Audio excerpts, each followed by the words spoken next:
www.go-jamaica.com on your mobile or by dialing 832-551-5045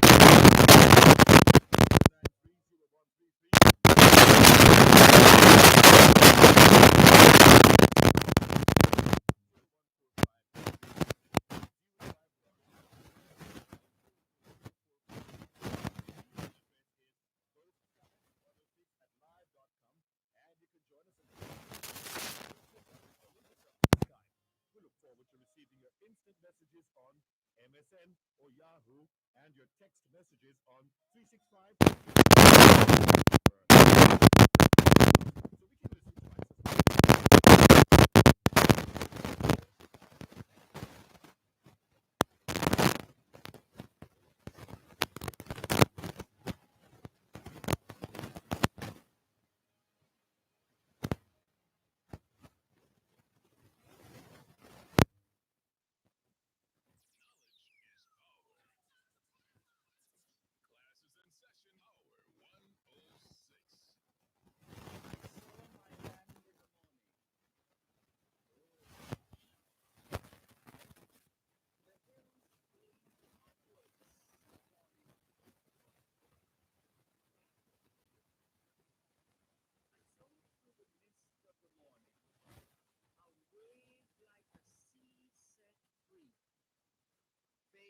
To the dawn returning, dark tide, bright unity. I saw my friends in the morning. They called from an equal gate. Build now whilst time is burning. Forward before it's late. The old gods awake. Past and future break. On as the voices roll. Move as a single whole. Forward, forward, forward. O country, to your goal.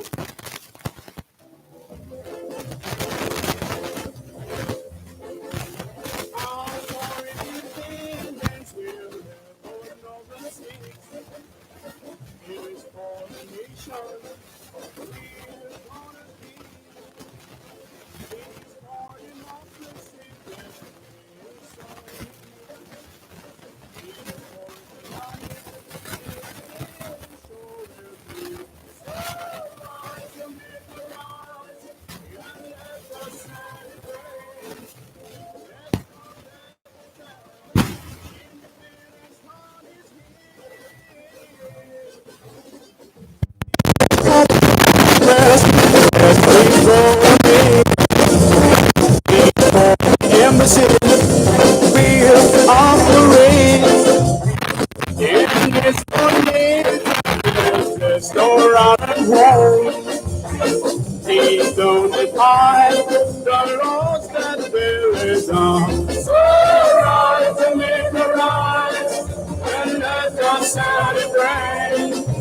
Let's forget the past. Independence time is here.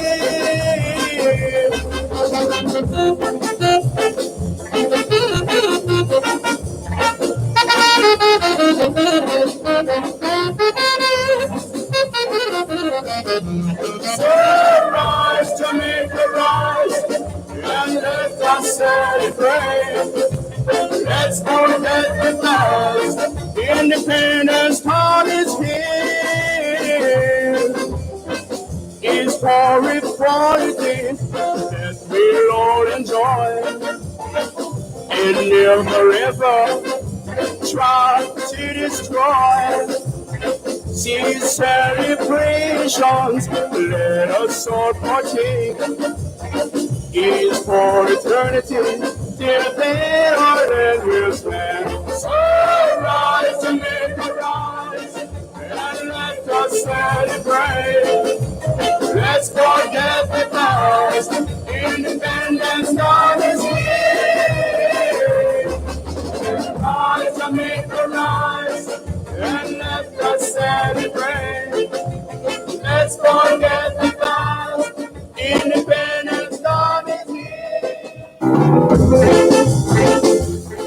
2021 to 2030 is the International Decade of Healthy Aging, the International Decade of Ecosystem Restoration, the International Decade of Ocean Science for Sustainable Development, and the Decade of Action for Road Safety. It's the fourth day of the 8th month of 2021, the International Year of Peace and Trust, the International Year of Creative Economy for Sustainable Development, the International Year of Fruits and Vegetables, the International Year for the Elimination of Child Labor, and the International Year of Health and Care Workers. Put another way, it's the fourth day of the third month of the 2021 Atlantic hurricane season. And according to the weather report, there's a tropical wave approaching the central Caribbean. A little closer to home, the trough across the island is expected to remain for the next few days. Expect isolated showers and thunderstorms across western parishes and windy conditions across southern parishes. The anniversary of Huancavelica is being celebrated in Peru. It's Coast Guard Day in the USA, Constitution Day in the Cook Islands, Revolution Day in Burkina Faso, and Transfiguration Bank Holiday in El Salvador. Hoy es miércoles el 4 de agosto 2021 y les saludamos en cualquier parte del mundo que nos están escuchando en este momento. Estamos muy agradecidos por el don de la vida y el privilegio de servirles en otra edición de su programa Both Sides of the Story, ambos lados de la historia. Nunca vamos a tomar su audiencia por sentado, porque sabemos que ustedes tienen otras opciones, y esta es la razón por la cual jamás olvidamos darle las gracias por elegir Both Sides of the Story, ambos lados de la historia, de lunes a viernes desde las 2 hasta las 5 de la tarde, aquí en Power 106 FM. La misión continúa para educar, capacitar, iluminar y estimular el espíritu empresarial. Bienvenidos.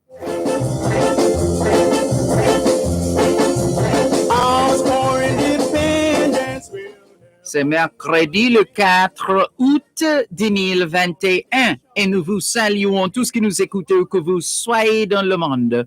Nous sommes reconnaissants du don de la vie ainsi que du privilège d'être à votre service par une nouvelle édition de votre programme Both Sides of the Story, le pour et le contre.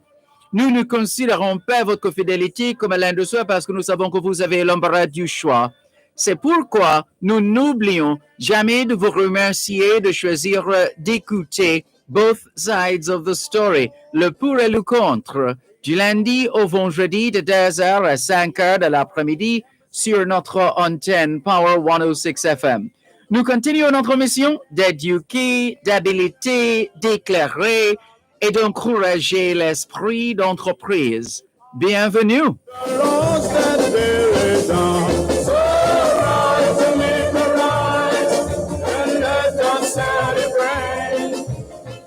All we're saying is it's Wednesday, the 4th of August, 2021, and we greet you well, wherever in the world you are listening to us right now. We remain eternally grateful for the gift of life and the privilege to serve you on yet another edition of your program, Both Sides of the Story. We don't ever take your listenership for granted because we know you have choices. And that's why we never ever forget to remember to say thanks for choosing to listen to Both Sides of the Story, Monday to Friday, 2 to 5, right here on Power 106 FM. The mission continues to educate, empower, enlighten, and encourage entrepreneurship. Welcome. Let us all partake is for eternity, till then our land will stand. So rise to make a rise. Good afternoon to those of you listening to us on 106.1, 106.3, 106.5, 106.7, and 106.9. From Morant Point to Negril Point, from the Goat Islands to Galena Point. This is Power 106 FM, serving Jamaica and the diaspora. Hello to those tuned in via the Power 106 FM app, which you would have downloaded from the App Store or the Google Play Store, depending on the nature of your device. Downloading is free. Listening is free whenever, wherever. We welcome those who are logged on and watching on the Dervan Malcolm Facebook page and affiliated pages. If you're not there yet, log on to Facebook. In the search box atop the page, type DERVAN MALCOLM, and you'll be able to not just hear, but see what's happening in the studios of Power 106 FM. And if you don't have a Facebook account, no sweat. There's always YouTube. You don't need to have an account to access YouTube. Go to the YouTube website. In the YouTube search box, type DERVAN MALCOLM, and you'll be able to watch both sides of the story on YouTube. Hello, if you have dialed one of two numbers to listen to Power 106 FM from the United States and the United Kingdom. Those in the United States who wish to dial a number to listen to Power 106 FM can call 631-359-8281. 631-359-8281. And those in the United Kingdom who wish to dial a number to listen to Power 106 FM can call 0330-606-0953, 0330-606-0953. And we're all over social media: Facebook, Twitter, Skype, Instagram, LinkedIn, BBM, Yahoo Messenger, Tango, WhatsApp, Snapchat, and TikTok. We started this afternoon with Jamaica by M.G. Smith, and paired that with L.T. Joe's Rise Jamaica, Let's Celebrate, or Rise Jamaica, it's Independence Time. And this was one of the first recordings in those early years in celebration of Jamaica's independence back then. It's always debatable, and we could always have done better and more, and the debate will rage on. But what we do know is that on the 6th of August 1962, Jamaica was granted independence. We can always debate everything else after that, but it is a fact that Jamaica's Independence Day is the 6th of August. And those who have no reason to celebrate, so be it. Those who have reasons to celebrate, so be it. After all, this is a democracy, and we're not a homogeneous people. People are free to hold whatever positions they choose to. More in a moment.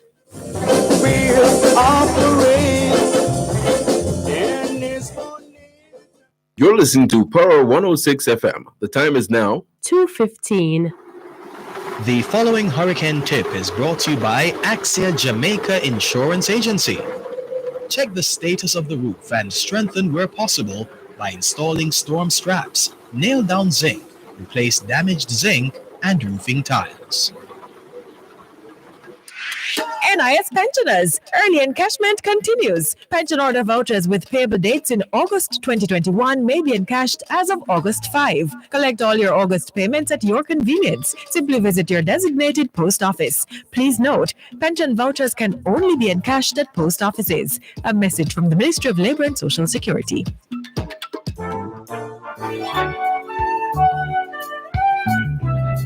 You asked, we listened. You said you wanted back the additional hour. Dear Pastor returns to its usual time from 10 p.m. until midnight.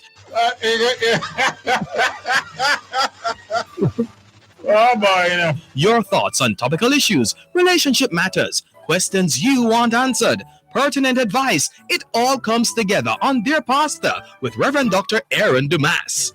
Hello. Hello, Pastor. Yes. Can I ask you a question? Well, you may ask me a question. I may or may not answer. He returns to keep your company from 10 p.m. until midnight, right here on Power 106 FM. It's young, it's fresh, it's the world views from a youth perspective. It's Gen Z, navigating the ups and downs of everyday life. That's Gen Z, starting this Saturday, July 31 at 9 a.m. on Power 106 FM.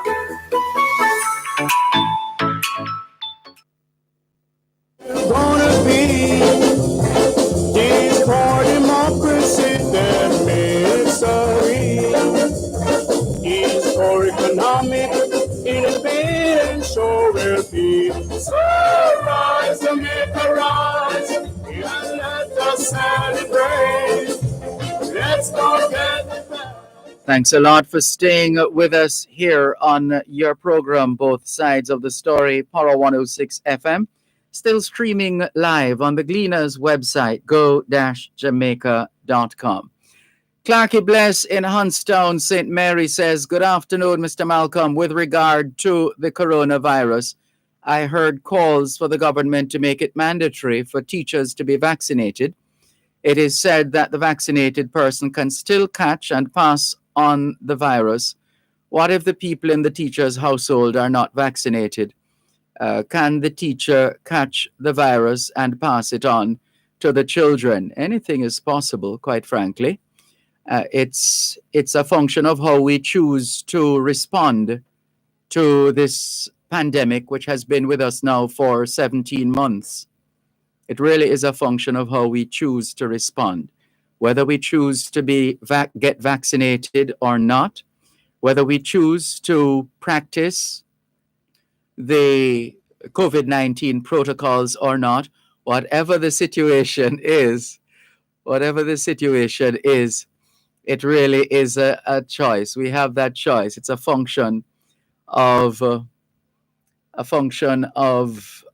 how we choose to exercise our franchise, in a manner of speaking. You get the picture. Clarky Bless in Huntstown, St. Mary. Thank you very much for your message. And let's continue.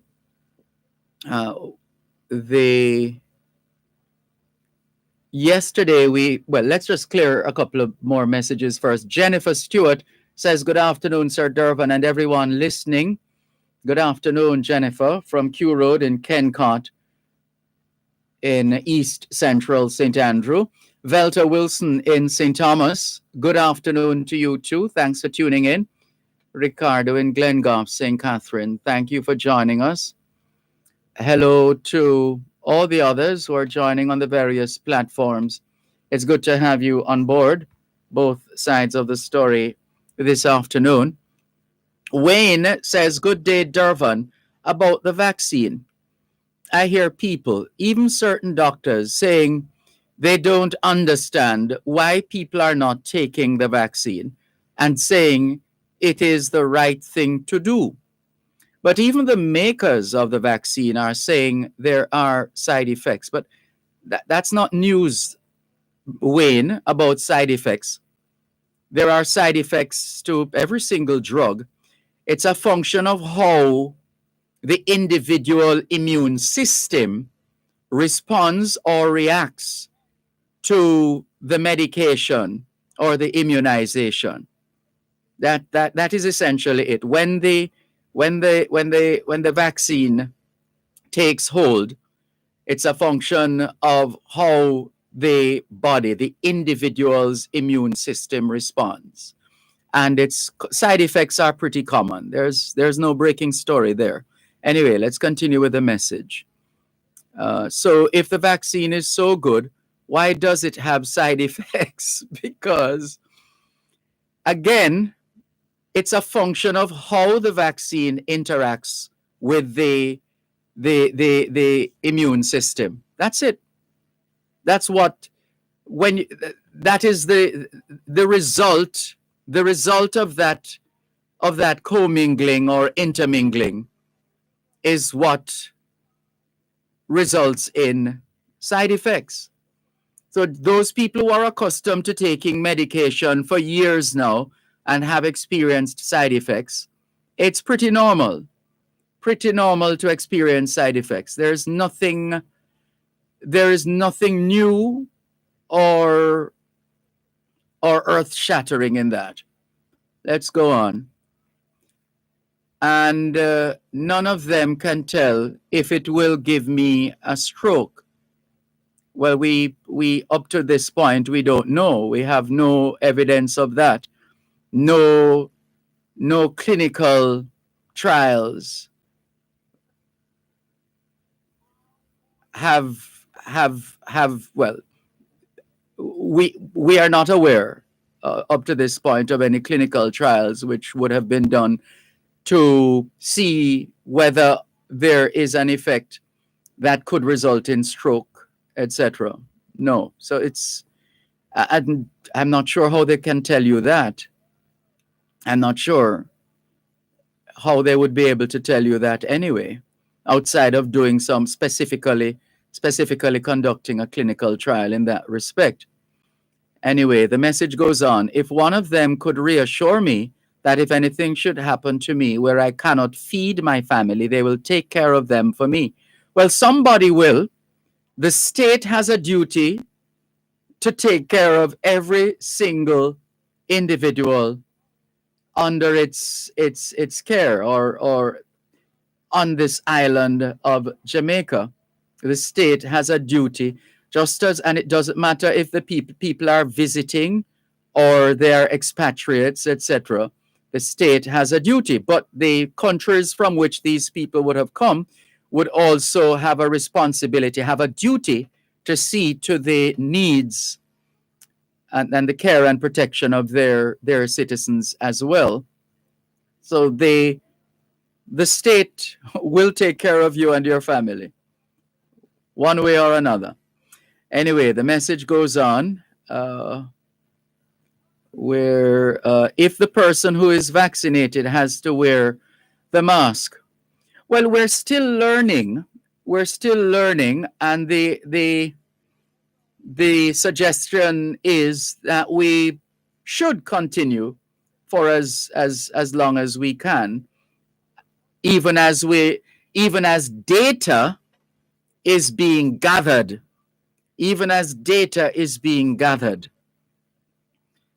Which will better inform the decision with respect to masks going forward. There's nothing to lose from wearing a mask, whether or not we have been fully vaccinated. There's nothing to lose from by wearing a mask, quite frankly. It's just added protection. It's like insurance. Added protection.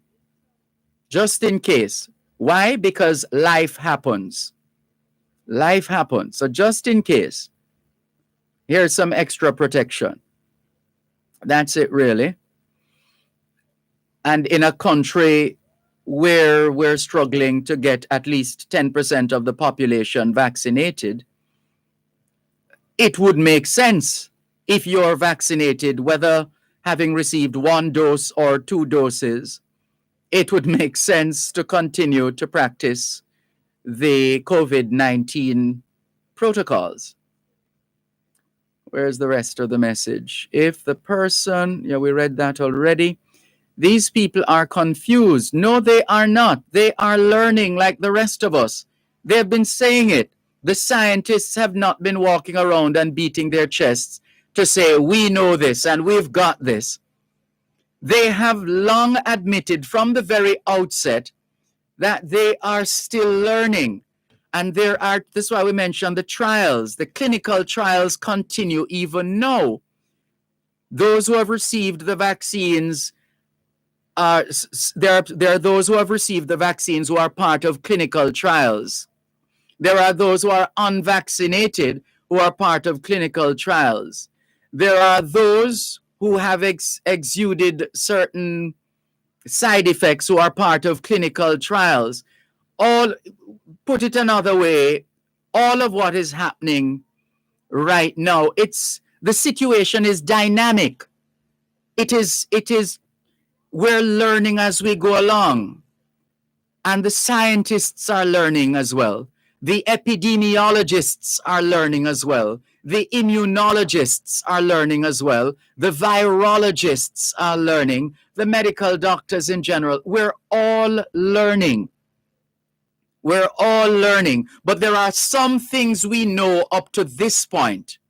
There are some things we know up to this point which are reflected in the existing protocols. The wearing of the masks, the maintenance of or adherence to being to physical distancing, being at least 6 feet apart, the significance of washing the hands or sanitizing the hands. There are some things that we know up to this point. And there are those of us who have been practicing all of these things up to this point and have been able to do so successfully up to this point. Who knows? Things might change. We don't know. It's a learning experience. This is not like the hurricane season. It's not the hurricane season, which happens from June to November. And as of next year, it's going to be from May to November. It's not the hurricane season. This is the COVID-19 pandemic. Whatever we believe about its origin and its spread and its impact or lack thereof on us, there are those who say, look from when COVID there and me no catch it. It doesn't necessarily mean that you perhaps have not contracted the virus. It could be that you have it and you don't even know because you are what the experts call asymptomatic. You don't show any signs or symptoms. You're not coughing incessantly. You're not sneezing uncontrollably. You get the picture. Right. The message goes on. These people are, we dealt with your talk about confusion already. Why are they so impatient with those who are delaying? Perhaps the old adage, delay is danger. There's a feeling that the sooner countries of the world, not least of all Jamaica, can increase the number of people vaccinated, the sooner the world will get over or at least bring COVID-19 to a manageable level. That's the idea. So that explains what you describe as the impatience. I think they are in a hurry to get back to their dirty and sinful life. Their dirty and sinful life. You'll have to help us there. Who are they? Who are they? One moment, please. We're gonna be. You're listening to Pearl 106 FM. The time is now 2:30. Effective Friday, July 30 at 10 a.m., the Ministry of Health and Wellness invites all persons 18 years and older to make an appointment for COVID-19 vaccination. Appointments can be made by calling 888-1-LOVE. That's 888-663-5683. You can also book online at www.moh.gov.jm. You may ask a relative, friend, or healthcare provider to assist with completing the application. Persons who are due their second dose of the COVID-19 vaccine are also invited to make their appointments. On the day of the appointment, individuals should take a government-issued ID, TRN, or letter from a justice of the peace. Persons who have a vaccination appointment during the curfew hours will be granted an exemption to complete their vaccination process and return home. Get vaccinated. Get back to life. That was an important message from the Ministry of Health and Wellness. Power Talk has been a unique source of discourse on matters of public interest, finding solutions to the challenges we face in a globalized world. Power Talk brings you the new hosts who will take talk radio to another level. Join Dr. Herbert Gale Mondays and Tuesdays and Simon Croskill from Wednesday to Friday as they provide a riveting analysis on the issues of the day and speak with stakeholders charged with driving innovation to move Jamaica forward. Tune in for brand new features designed to showcase local developments and highlight how the global issues of the 21st century are being addressed. That's Dr. Herbert Gale Mondays and Tuesdays and Simon Crosskill Wednesday to Friday on Power Talk, 11 a.m. to 2 p.m. right here on Power 106 FM. Living under positive. Forget the past. Independence Dawn is here. Let's continue to share with you a message on WhatsApp from Wayne with respect to COVID-19 vaccination and related matters. He says, wearing the mask and sanitizing is good enough. It is a common fracture between the vaccinated and the unvaccinated. A common fracture. You'll have to give us a little more on that, Wayne. A common fracture between the vaccinated and the unvaccinated. And who is in a hurry to get back to their dirty and sinful life, as you've put it, Wayne? And then he sends us a rejoinder saying, so if they are still learning, stop trying to force people. Allow us. Well, if they were forcing us, Wayne, surely they'd perhaps be putting us in handcuffs and herding us into the National Arena and the Indoor Sports Center and Independence Park and the Montego Bay Civic Center, etc. Why are they not doing that? No, that would be forcing. Nobody's being forced.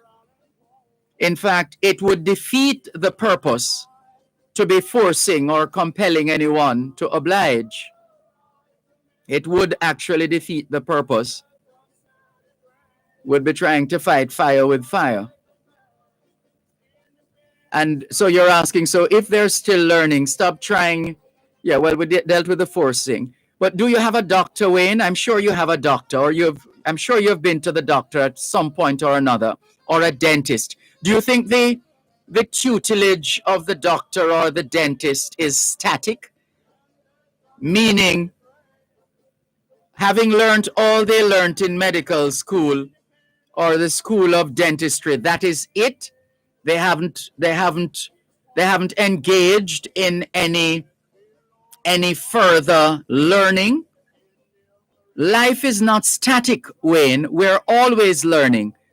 All of us. Life is not static. Anyway, his message goes on. That allow us or me to learn too. Some of us learn slow. Well, if that is the case, Wayne, take all the time in the world that you need. Hopefully for you, it doesn't result in your contracting the virus during that waiting period. All the best, Wayne. Thank you for your WhatsApp message. Hello to William Graves. William Graves said, well, he's saying on YouTube, new vaccination is wrong or right, comma, liquid, question sign, right, healthy, prevent virus if virus is to do with other types. You'll perhaps need to help us in unraveling the essence of what you're trying to say in your message, William. And his next message is thanks, bye. Well, thanks to you too, and all the best. Audrey Smith in London, good afternoon to you. Thank you very much for tuning in. Welcome from Southampton. Mikey Jarrett, good afternoon to you and all the other Jamaicans and friends of Jamaica in Brooklyn, New York. Jacqueline Simmons says, good afternoon, blessing to you too, Jacqueline Simmons. Pat Mullings Julal, it's good to have you on board. Thank you very much for joining us. Alistair Prayog says, good day, Sir Malcolm. Do you have any information on that police woman who cut the young lady hair while she was in the state lockup? She must be removed from active duties. We need to know if she's still going to be able to do it again. But I know her day is coming pretty soon. I am saddened by this inhumane act. Well, The matter is being investigated, and lawyers are already in place on both sides, and we await the outcome of that most inhumane act, as you've put it, Alistair Preog. I can't imagine there are any well-thinking, well-meaning people who would have heard of this situation, who would not have abhorred and have been disgusted by it. Thank you very much for your message, Alistair Preog. Let's go over to Raskava on our, which line is this now? This is the WhatsApp line, which doubles as the text line and trebles as the straight line to this side of the glass. And this is a direct call to 876-365-3346. Raskava, welcome. Yeah, man, give thanks, you know. I just love to caution Alexia and others. It was not, we are not sure if it was a policewoman who did that inhumane act, you know. What we are sure of it is a woman police. Because her husband might not be a police, I don't know, I said that about her in Kansu, no. All right. Well, you'll have to buy a round for that one, Raskov. A what?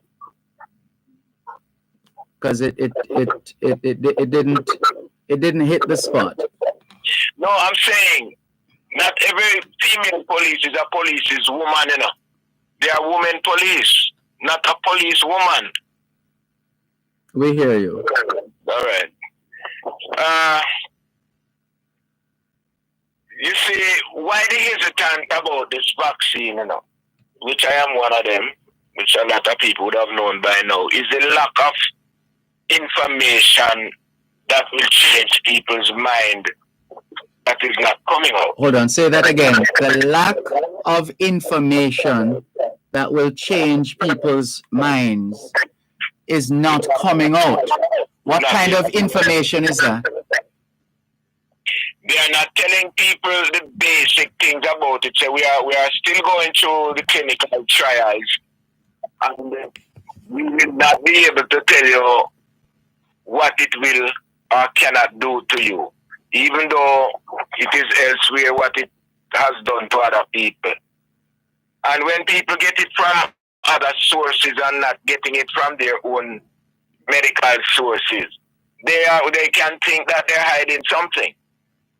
Because a lot of them have been published on the news and on the social media where scientists tells you which university they were trained and their names and addresses and photographs and post their findings, which you know hear about it, charge them for cybercrime or misinforming the nation or nothing. So when people see those things, they're gonna take it as truth.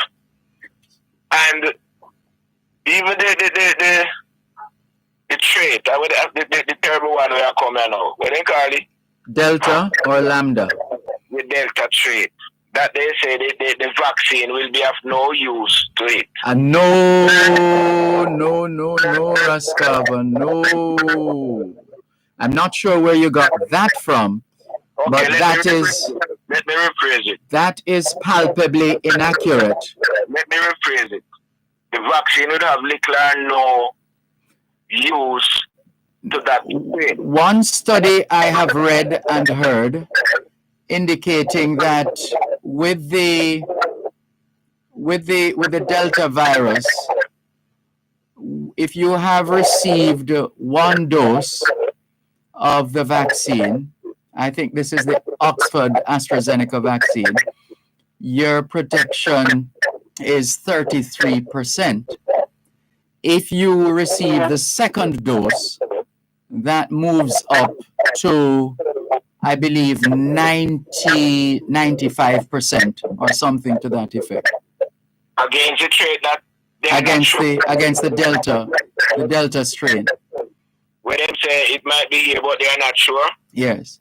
But I have read it elsewhere and heard it that the vaccine will not be No, Raskava. Remember the vaccine. Hold on. I'm not sure. Hopefully one day you'll fix your end of the bargain, because there's just a lot of noise while I'm trying to speak. So I have to move the phone away for the time being. Just hold on to the phone for a moment, Raskava. Let me see if I can recollect what the position I was about to take with respect to remember, the vaccine is not a cure for COVID-19. It's not a cure. That's number one. What it serves as an enhancement to the immune system.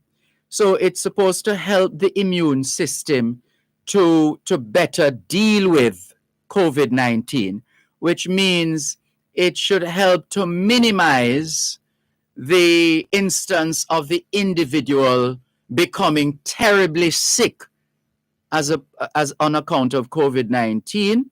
And secondly, and by extension, the individual not needing hospital care because the virus is at work. So the virus being at work is expected to minimize, if not totally eliminate, the impact, the negative, not just negative impact, but the kind of impact that will make you terribly sick and needing to be admitted. Now you have to wait, Raskava. You're not on mic because of the noise in the background. So let me just finish, and then I will bring you back on mic. Right. So, well, thank you for interrupting me. I don't even remember what else I was saying. Go ahead, Raskava. No, I am saying that we all know that part that they told us about the benefits of having the vaccine, but I'm talking about the trait that they say is much easier to be transmitted and caught, and is terribler than the COVID-19, and the vaccine will be no, and there you go for the fourth time. No, Raskava. To say no, as in no, is to say it will have absolutely no effect on Delta. That is not true. That's what I read. That is not true. I heard. I'm not saying it's the truth, but that's what I heard and read. Yeah, well, certainly the experts have not said that. There are some things they won't say. But let me ask you, the most important thing that I want or expect them are doing is to help people to protect themselves from even to catch the virus. I'm sorry, the audio is fading. Let's bring the levels back up, please. Hello? Yes, you're fading. One moment, please. You're listening to Pearl 106 FM. The time is now 2:45. Power Talk has been a unique source of discourse on matters of public interest, finding solutions to the challenges we face in a globalized world. Power Talk brings you the new host who will take talk radio to another level. Join Dr. Herbert Gale Mondays and Tuesdays and Simon Croskill from Wednesday to Friday as they provide a riveting analysis on the issues of the day and speak with stakeholders charged with driving innovation to move Jamaica forward. Tune in for brand new features designed to showcase local developments and highlight how the global issues of the 21st century are being addressed. That's Dr. Herbert Gale Mondays and Tuesdays and Simon Croskill Wednesday to Friday on Power Talk, 11 a.m. to 2 p.m. right here on Power 106 FM. Living under positive.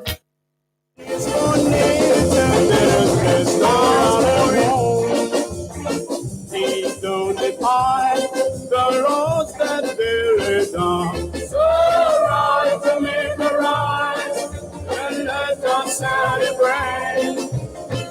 forget the past. Independence dawn is here.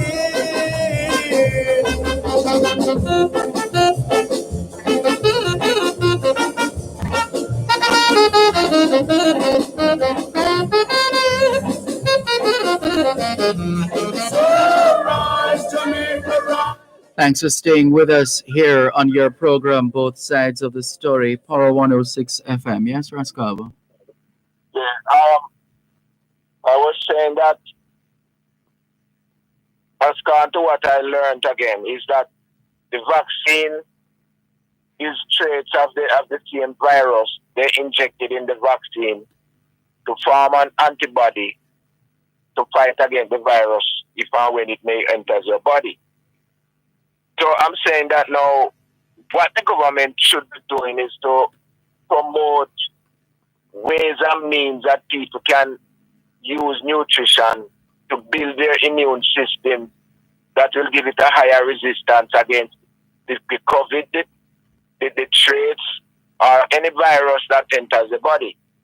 But I don't hear they have that campaign going around to teach people how to eat healthily and a healthy lifestyle to build your immune system. They are not doing that. They are just depending on the vaccine, which a lot of people take the vaccine and end up dead anyway, not because of the vaccine, but they're still dead. Well, we're all going to die anyway, so that's a fundamental truth. That is not true. That's a fundamental truth. There are some that shall not taste of death. You count yourself in those numbers?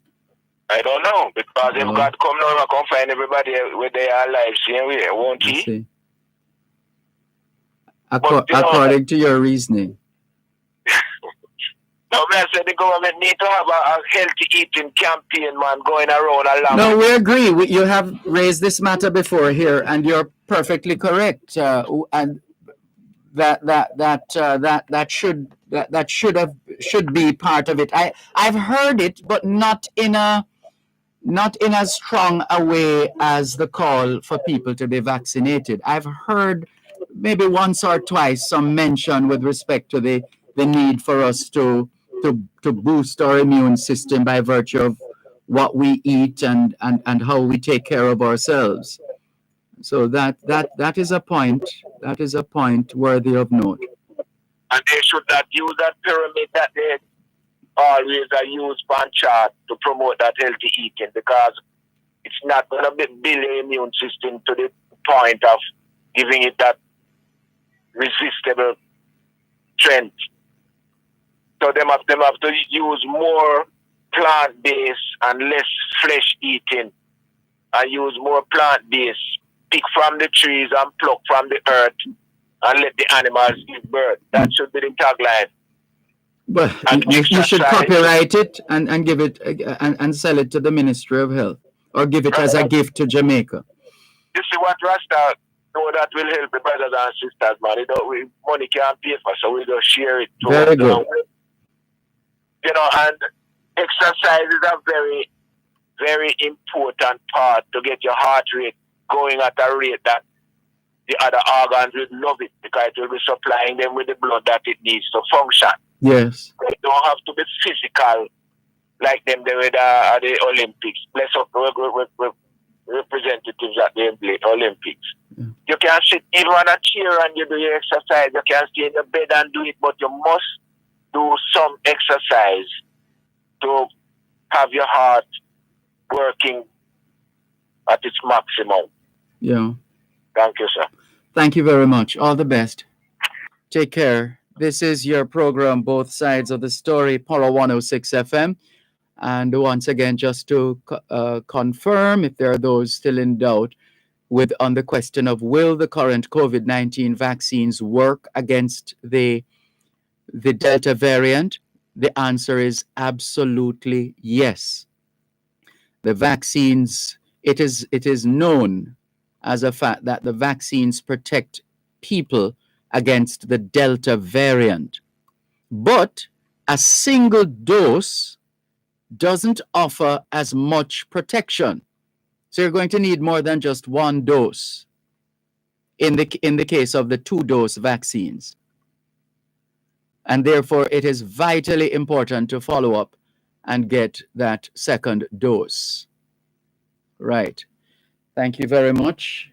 Here's another call. Oops, sorry about that. The listener from Florida. I touched the wrong button. Sorry about that. Please call back. Sorry about that. Let's continue. Alistair Prayog says, yes, sir, educated him on that. Nicola in Mandeville, Manchester, good afternoon. Thank you very much for calling. I mean, for messaging us on the Dervan Malcolm Facebook page. Good to have you on board. Thank you. 876-922-4112, 876-922-4113, 876-922-4114, and 876-922-4115.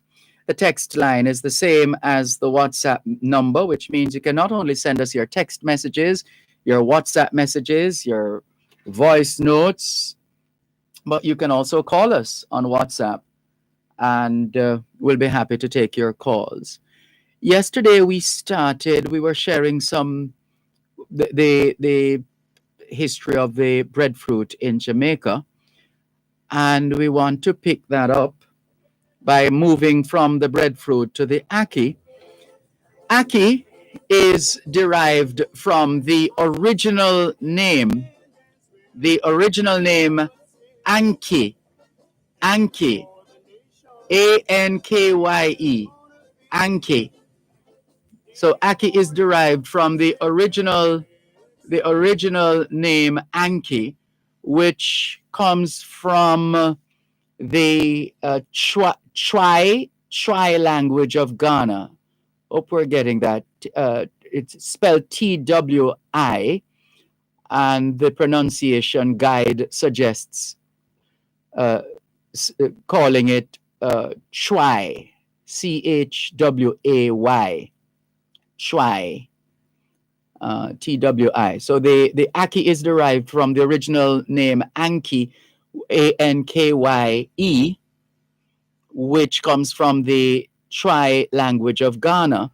The earliest identified reference to ackee occurs in Hortus eastensis, the catalogue prepared by the botanist Arthur Broughton of the exotic plants growing in Hinton East's Botanic Garden near Gordontown at the time of East's death in 1792.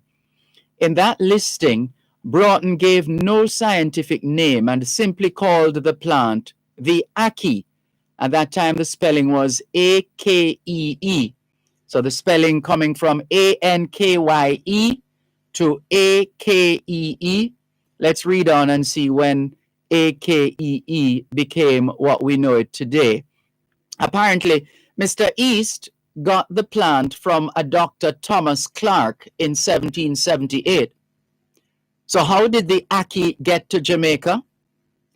Oscar Plummer wrote in 1915 that the ackee was brought to Jamaica in 1777 by an African slave boy who cherished a seed as a plaything on his long voyage. The boy was bought. The boy was bought and carried to St. Thomas in the East, now known as St. Thomas, where he planted the seed on his master's property. The first dish of ackee was eaten in 1780, we're told. So when was the salt fish, or as they say in Canada and elsewhere, codfish, when was the salt fish added? The enslaved people of Jamaica had learned to add small amounts of salted meat and fish to their soup or vegetables and ground provisions in order to make it palatable and to eke out the meager allowances they received from their masters. These bits of salted meat and fish came to be known as salting, the fundamental complement to food. Adding salt fish to ackee might seem a natural choice, but as to exactly when it began, no one knows for certain, except to say between 1780 and 1880. The ackee tree grows 8 to 15 meters tall with a crown of glossy green leaves and is valued for its ornamental qualities. It grows best in low-lying and intermediate zones, and though it does not fruit well above 500 meters,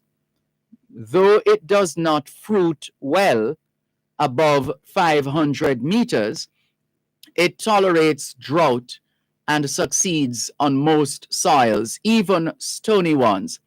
It flowers twice a year, occasionally more often, the fragrant blossoms developing into pear-shaped fruit.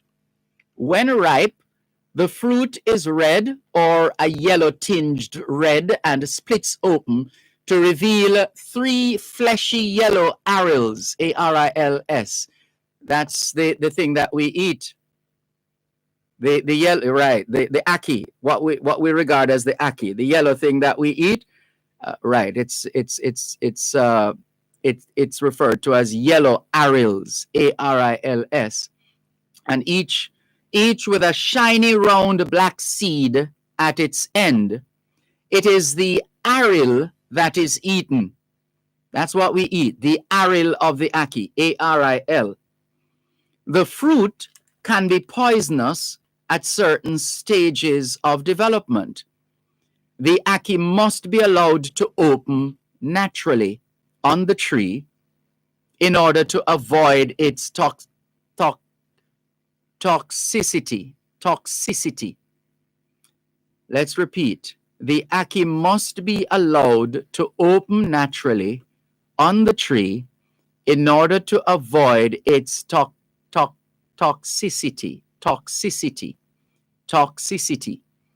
For a long time, people did not make the connection between certain deaths and improperly reaped ackee.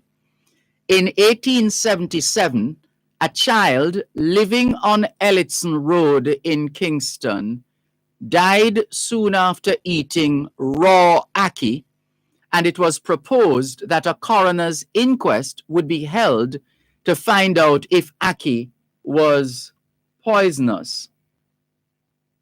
In the 1880s, well, let's come back to that after the break. This is your program, Both Sides of the Story, on Power 106.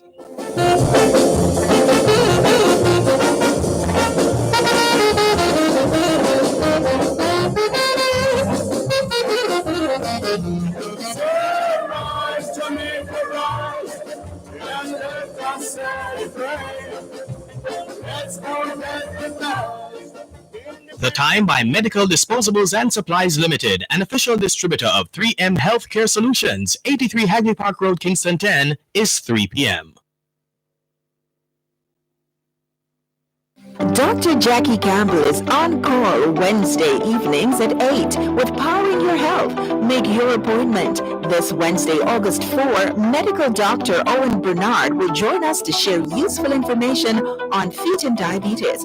Also hear Brittany Blackwell on how to make nutritious meals on a budget and learn the basics of anger management. All that and more on Powering Your Health this Wednesday, August 4 at 8 p.m.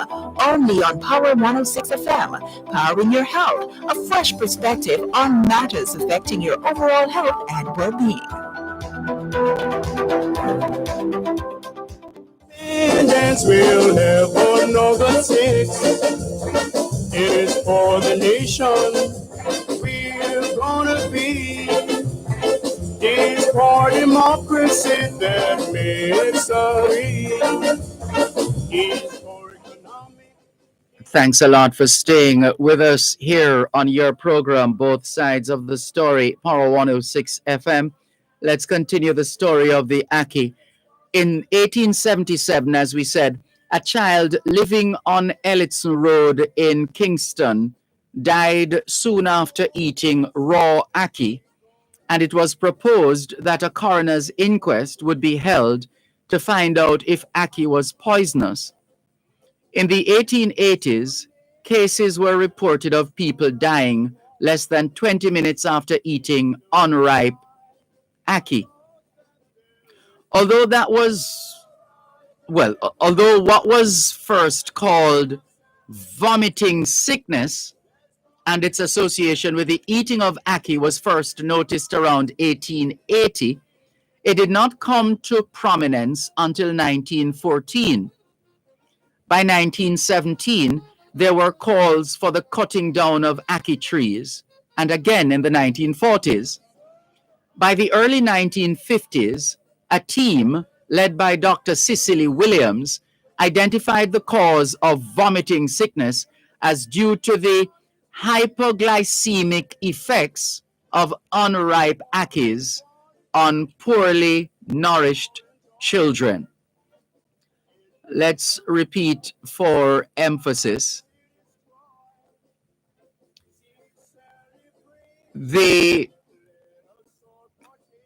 By the early 1950s, a team led by Dr. Cicely Williams identified the cause of vomiting sickness as due to the hypoglycemic effects of unripe ackees on poorly nourished children. Hypoglycemia, that's HYPOGLYCEMIA,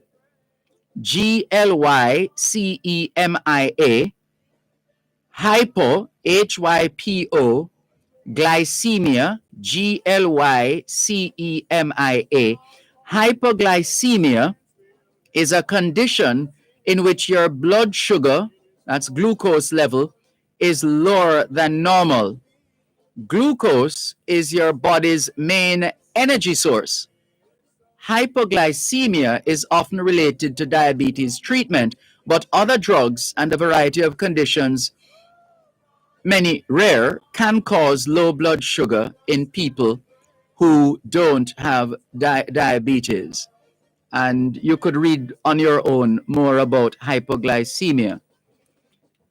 Now, so we mentioned Dr. Cicely Williams being a team led by her identifying the cause of vomiting sickness as due to the hypoglycemic effects of unripe ackees on poorly nourished children.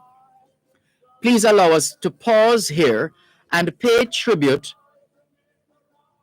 2 days before independence to Dr. Cicely Williams. Dr. Cicely Williams, one of Jamaica's most distinguished doctors.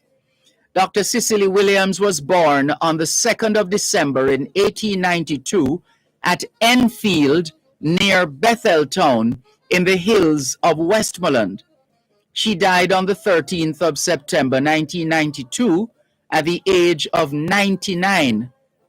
She was awarded the Ceres Medal by the World Health Organization, WHO, and was the first person to be awarded the Order of Merit, OM, the highest honor that a Jamaican civilian can receive from the government of Jamaica. Dr. Williams studied medicine at Oxford University and eventually became a major international contributor to the revolution in mother and child care that occurred in the 20th century. She first described the condition kwashiorkor in Africa. Kwashiorkor, Kwashiorkor. That's Kwashiorkor.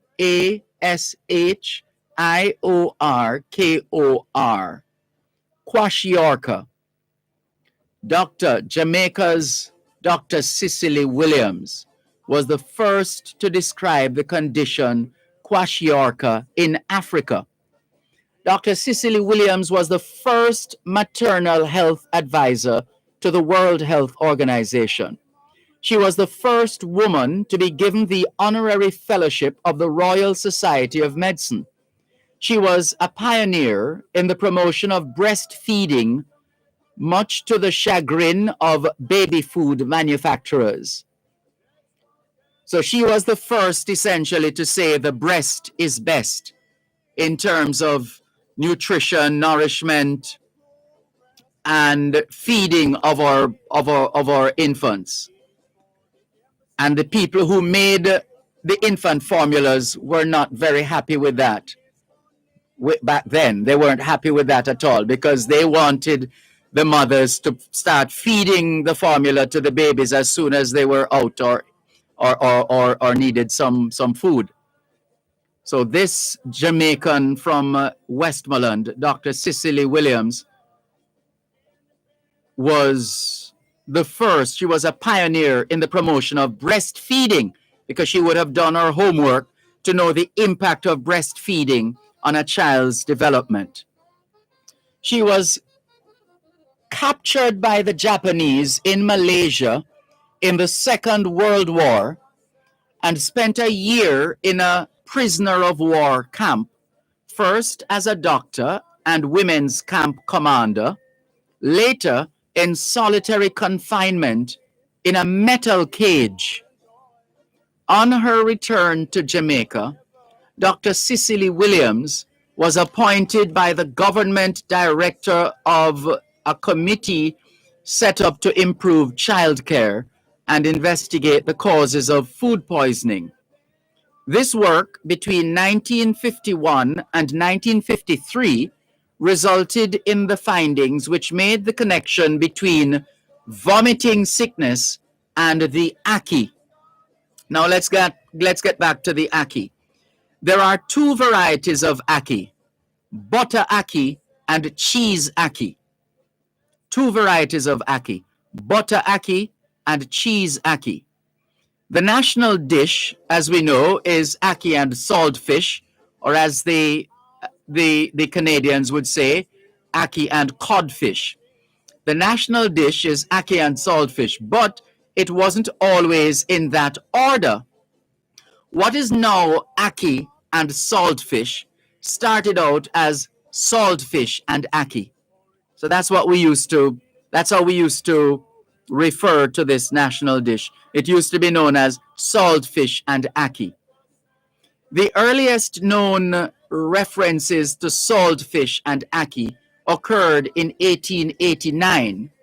F.S. Sanguinetti referred to the well-known compound dish of saltfish and ackee, and at the time it was hyphenated. Saltfish was hyphenated, meaning there's a dash between the salt and the fish. So it was spelled SALT-FISH, and ackee was spelled AKEE. So F.S. Sanguinetti referred to the well-known compound dish of saltfish and ackee, in which saltfish was the main ingredient.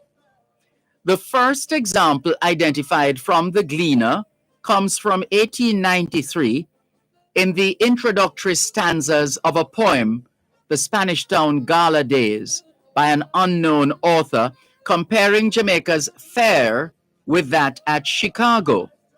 In the course of this imperial paean, mention was made of breakfast of saltfish and ackee. Caroline Sullivan's Jamaica Cookery book appeared that same year, and she declared in it her recipe for saltfish and ackees. Here's the recipe. 1 pound or 454 grams of saltfish, the fruit of 12 ackee pods, lard, butter, and black pepper. The saltfish was to be soaked overnight, then put on cold water to boil. Put on in cold water to boil, otherwise it would harden. Throw off the first water and put it on again to boil. The ackees were picked free of all red inside, which is dangerous. That's why we have to pick the ackee and take out the red inside. At the beginning of the 20th century, saltfish and ackee was called a native dainty and was a regular dish on the planter's breakfast table. From as far back as 1915, the poor mostly enjoyed ackee alone because of the cost of saltfish. The earliest identified use of ackee and saltfish, as opposed to saltfish and ackee, came from 1930. By the time of independence in 1962, more people were referring to the national dish as ackee and saltfish. The national dish was hit by scarcity and high prices in the 1980s. We'll leave it there for now as far as the ackee is concerned. Knowledge is indeed power.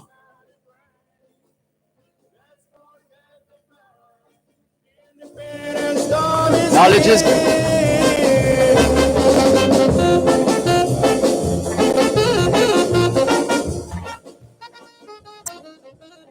Knowledge is power. Class is in session. Power 106. And let us celebrate. Let's forget the past. Independence Hall is here. Let's continue with more on your program, Both Sides of the Story. Power 106 FM, still streaming live on the Gleaners website, go-jamaica.com. Let's clear some more of your messages. Norman Hines in St. Thomas, good afternoon to you. Velta Wilson says, well, the ackee is no longer opened on the tree to go to the factories. They're bought fit and unopened and are allowed to open at the processing plant. Thank you very much. You would know that, Velta Wilson. I believe we have at least a couple of ackee factories in, or ackee processing plants in St. Thomas. Good afternoon to Andrea Brown McNeish. Thank you very much for tuning in. Good to have you on board. Thanks for joining us here on your program, Both Sides of the Story, Power 106 FM. Let's go to a call on our WhatsApp line, 876-365-3346. Thanks for calling. Good afternoon, man. Welcome. Dervan? Listen. Yes. Diary? I'm fine, thanks. Yes. Two things we want to talk about today. In this COVID, this Olympic, the 200 had country send representative.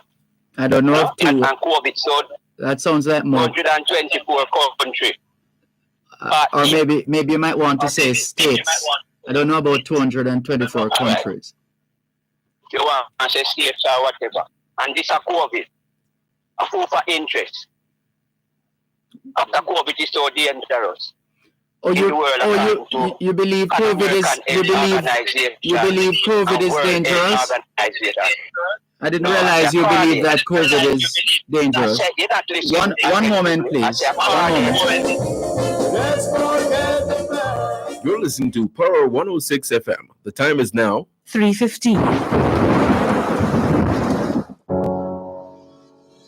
Battling life's storm is never easy. Insurance can be a hassle. Axia Jamaica Limited is your calm within the storm. They partner with you to cover your life the way you envisioned it. Axia Insurance for home, motor, life, property, and more. Forging new partnerships. Axia Jamaica Insurance Agency. Telephone 876-978-5906 or 876-978-4569.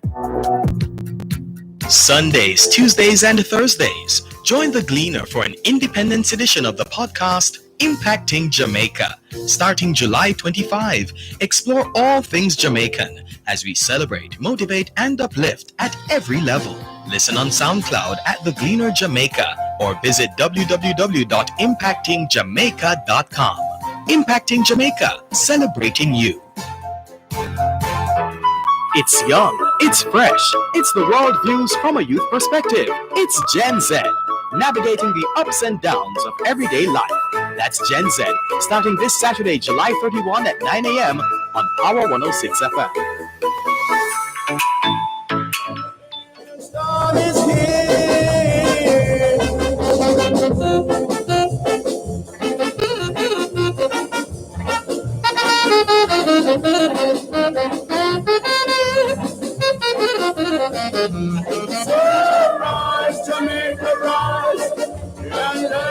celebrate. Let's forget the past. Independence time is here. It's for equality that we'll all enjoy. And never ever try to destroy. Thanks for holding. Please continue. Yes, that's according to an American Health Organization and World Health Organization and all these country leaders of the world what about COVID so dangerous. 200 and hard country, in this Olympic. Who for interest? In whose interest this Olympic hold? In the dangerous. In the interest of the people of the world. In the interest of the people of the world. Yes. When you say define that, when you say in the interest of people of which world? Well, you've identified 200. What is happening in the background? What's happening where you are? What is all that noise? Neighbors. Well, you might need to move away from the neighbors. There's an annoying sound coming through. You hearing no better? I don't know. It sounds like a hearing me now? You're not hearing me now? Go ahead. Yeah, so may I say, all of these countries and leaders who are talking about COVID, yet still you see them at all Olympic game in the world. These leaders and Pan American Health Organization and World Health Organization, there are some set of devils, who have biological capability. Why do you call them devils? Why do you call them devils? Because if they never had devil, they wouldn't do what they do, What did they do? Enslave us and do we all manner evil. Commonwealth, America, and now European nation. All of them in this judgment, there are some set of devils. Look in Jamaica, who for interest come first in Jamaica, and see all of the big shots, and still have them judgments put all over the place. In this COVID here. Judgment. What is judgment sport? Hold on. If you want, hold on. No, we can't deal with that noise. No, that noise is not going to work. Call us back, please, in a better environment. That's just too much noise, man. I'm allergic to noise. Sorry, too much noise. Let's continue with more on your program, Both Sides of the Story, Power 106 FM. Hello, good afternoon. Thanks for calling. Hello. Good evening. Hi. Good evening. Welcome, June in Norway. Good and God and die. I can never remember how to respond to that. Remind me. Good and God and die. Is that what I'm supposed to say? Mego Debra? Mego Bra Medai? No, you're going to have to teach me at another time. But go ahead. What's on your mind this afternoon? Welcome. How are you? I am fine, thanks. How are you? I'm good. I'm proud. Today I want to Jamaica and let me turn off the TV. I can well imagine. Well, what are we the Jamaican them are the well? Oh, yes, they are. You see, the Jamaican man, they always talk about Jamaican woman who have only one money, and the woman they only wear a wig, and they only wear eyebrow. You saw the two man, they bad about that. Yes, they've been performing. I think it's time for the man to shut their mouth and watch the woman. Jamaican women are doing much better. Yes, than we shouldn't put one against the other, though. It has to be that we celebrate both sexes. But they don't do that. They put we down. But the more they put we down, we are standing up. I don't want to talk anymore about that. Dervan, Yeah. I love you. Love to you and your family as well. Yes, I just want to tell you I'm so happy about the Jamaican doing so well. Yes. No, we're happy that you are happy. So do you have a Jamaican flag outside your home in Norway? Me have all it too. You do? Me have it all. And when me go, me have all the Jamaican flag. Good. So you wear the Jamaican colors and you adorn your dwelling in Jamaican colors as well. Wonderful. Not because of the color Olympic, nothing like that. Anywhere in the world I go, I have my Jamaican colors on me. Such is your pride. Yes. Nobody knows where they come from. One look at you and they know you are Jamaican. I miss a show after, you know. Yes. As we say in Jamaica, you bossy. That's a Jamaican term, bossy.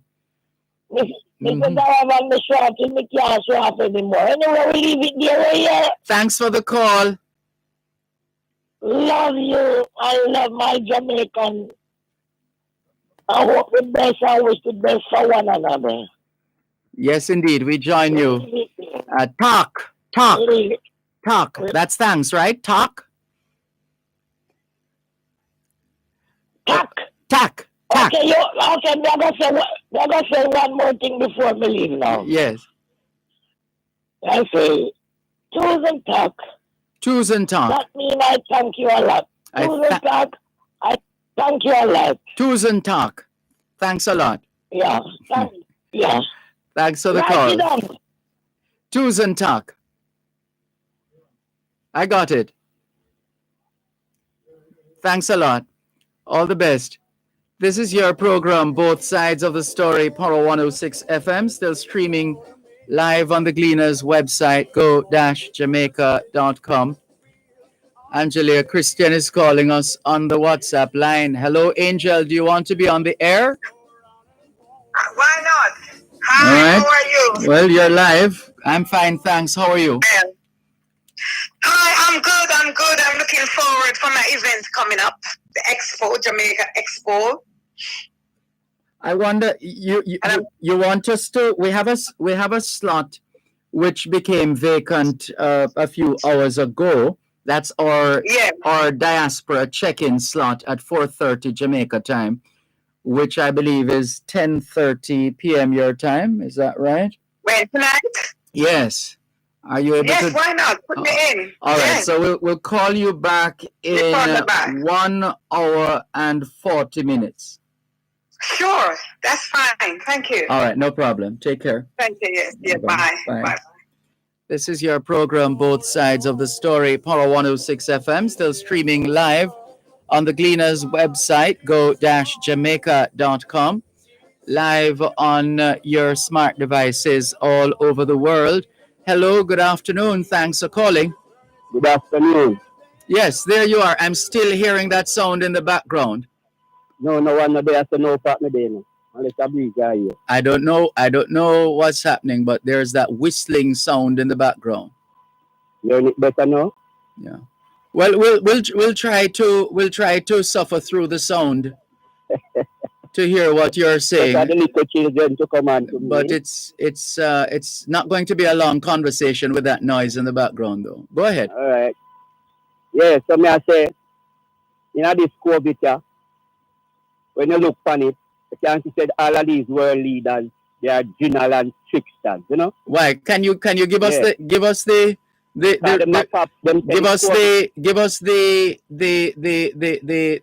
position first, the reasons. Yeah. Before after them tell the world, say this COVID is so dangerous. Mm-hmm. From Jamaica all over, pure sport them a pop. Yes. You know? Pure sport. Mm-hmm. In this judgment, I see them as pop. So you think we should scrap all sporting events at home and abroad? No sports at all? No, listen me carefully. I say, if it is so bad, all of these lockdowns, the Andrew Onis are going in Jamaica especially, and COVID so bad, and yet still, them send people going to Olympics, and then spend millions of dollars, over $20 million dollar to support it. But what did somebody hold a gun to the heads of the athletes and say you must go to the Olympics? Nobody did that. They enjoyed freedom of choice. They could have decided against it. The cricketers of the Caribbean at different points have decided against touring some countries, for example, and or athletes had that freedom of choice. But they want to make vaccine mandatory in Jamaica, do. No, nobody. No, that's fake news. Fake news. Yes, over the news. They want and some brethren. I said they want to make it mandatory. No, but hold on. Respect. Hold on. There are all kinds of thoughts, ideas, suggestions, pronouncements being made by different people at different times. Medical. Not least of all. Are you going to listen? I'm listening. Right. Not least of all, the Prime Minister himself. He was thinking out loud, apparently, to put it that way, at a function. Which function was that again? Or a press briefing or something like that, where he spoke of the possibility, and I suspect because it's happening in other countries, the possibility of making certain concessions or granting certain privileges to those who are teachers who are vaccinated as opposed to those who are unvaccinated. As an incentive.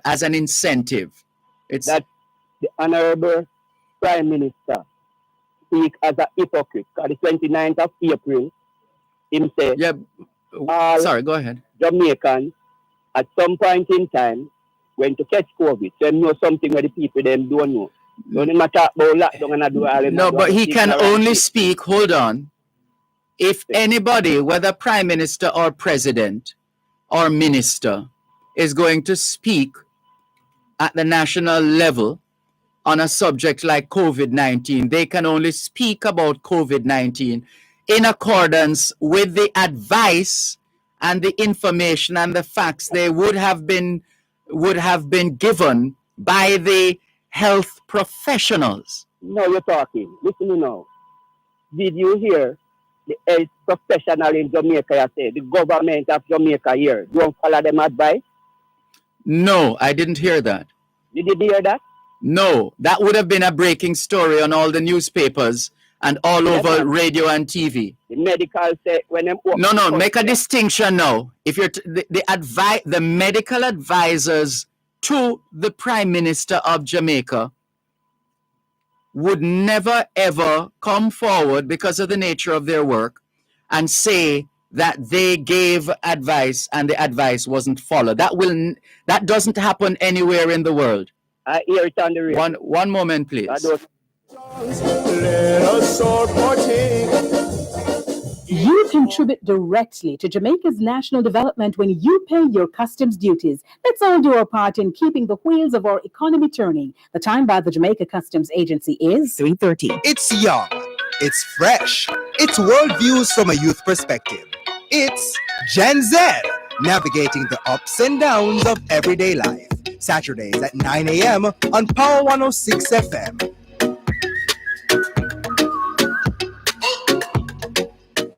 Dr. Jackie Campbell is on call Wednesday evenings at 8 with Powering Your Health. Make your appointment. This Wednesday, August 4, medical doctor Owen Bernard will join us to share useful information on feet and diabetes. Also hear Brittany Blackwell on how to make nutritious meals on a budget and learn the basics of anger management. All that and more on Powering Your Health this Wednesday, August 4 at 8 p.m. only on Power 106 FM. Powering Your Health, a fresh perspective on matters affecting your overall health and well-being.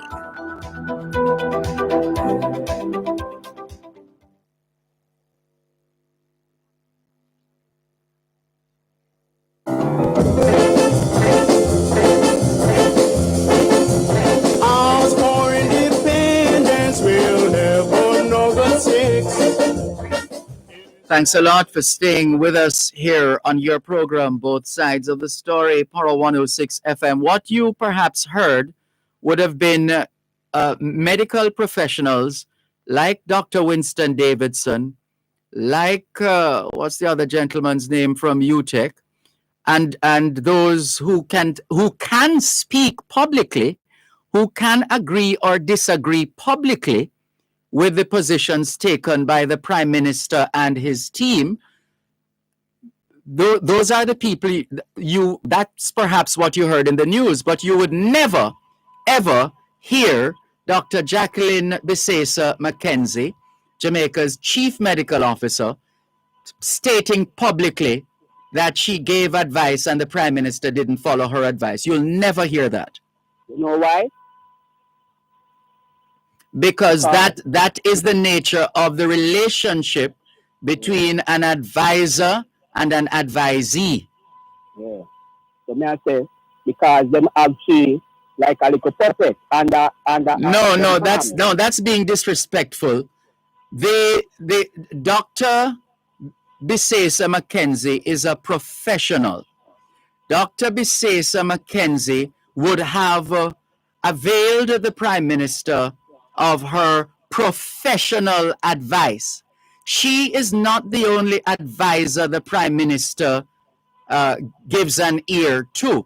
There are others who advise the Prime Minister. In the final analysis, in the final analysis, the Prime Minister must make a decision. How the Prime Minister makes that decision is a function of all the advice that he would have received. He has to make the ultimate decision from all the advisors, including those from the particular sectors, the sector leaders in some instances, etc. No, hold on. That is not it's the I can't help you. Sorry. All right, never mind. Because let's move on. Let's move on. I'm going to move on, but I'm going to say something quickly. Jamaica government and health system. Oh goodness! Look at what you made me do now. You made me go overtime. It's now 3:34. I hate to miss a time signal. You wait, man. No problem. We took it already. Oh, so what were you saying? What? Yeah. So me say this health system here in Jamaica. Oh, I'm sorry. I read the wrong signal. Davin, we took the time signal already. Davin was signaling that we have a lot of people waiting to call to speak, and you know that you. I will say one thing before I go there. Yes. Since you have, in respect to those people who hold it, you know, you see this Jamaica government here, especially Honorable Prime Minister, who Queen Elizabeth called to be her advisor in this judgment here. Remember, warning them. Remember, Marcus Garvey teach us that the false leader Edwin roll down King Street. So we they are watching. So anything they are water bottom must come take sunburn. A set of devils who tell you to the British in this judgment by British rule, Queen Elizabeth rule from 1962. All of them is a set of betrayals to the African continent and the African nation. Earthquake, lightning, and thunder. We're going to split Jamaica in a 3 piece. And where will you be? Where will you be when that earthquake and thunder hit Jamaica? That will split Jamaica in two. Where will you be?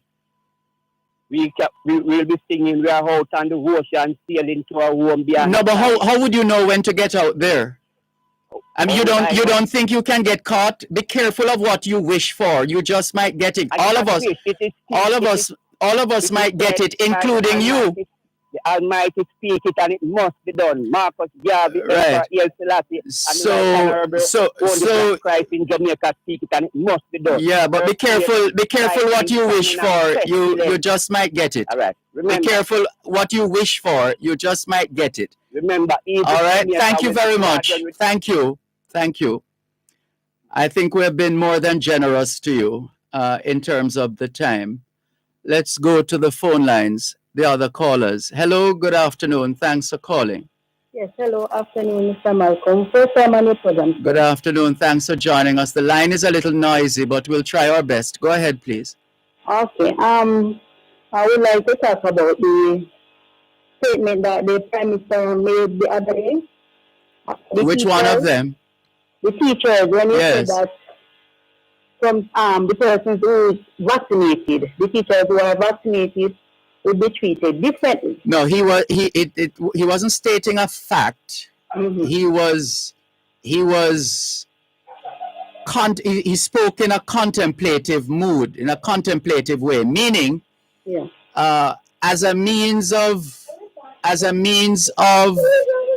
encouraging more teachers to be vaccinated.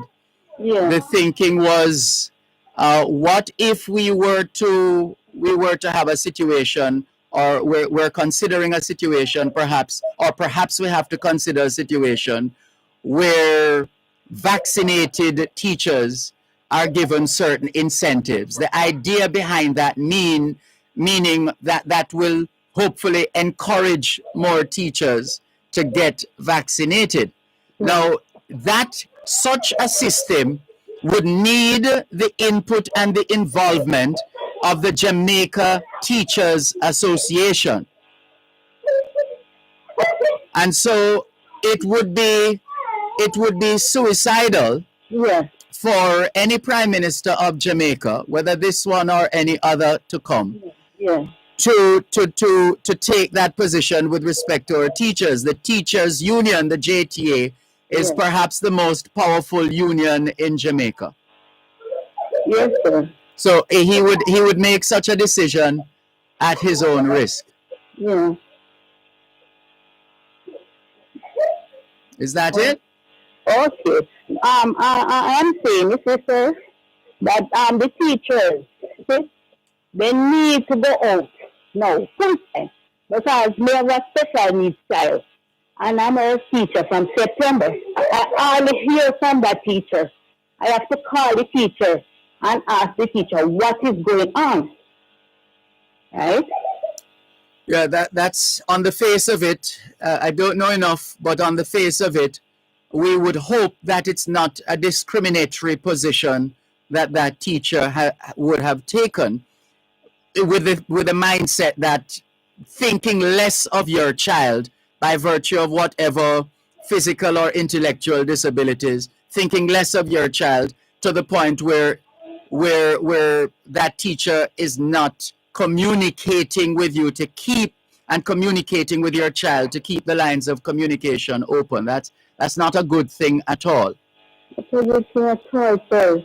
I want them to start, I want school to open back, that they go out, because a lot of teachers, they're not doing anything in them, Malcolm.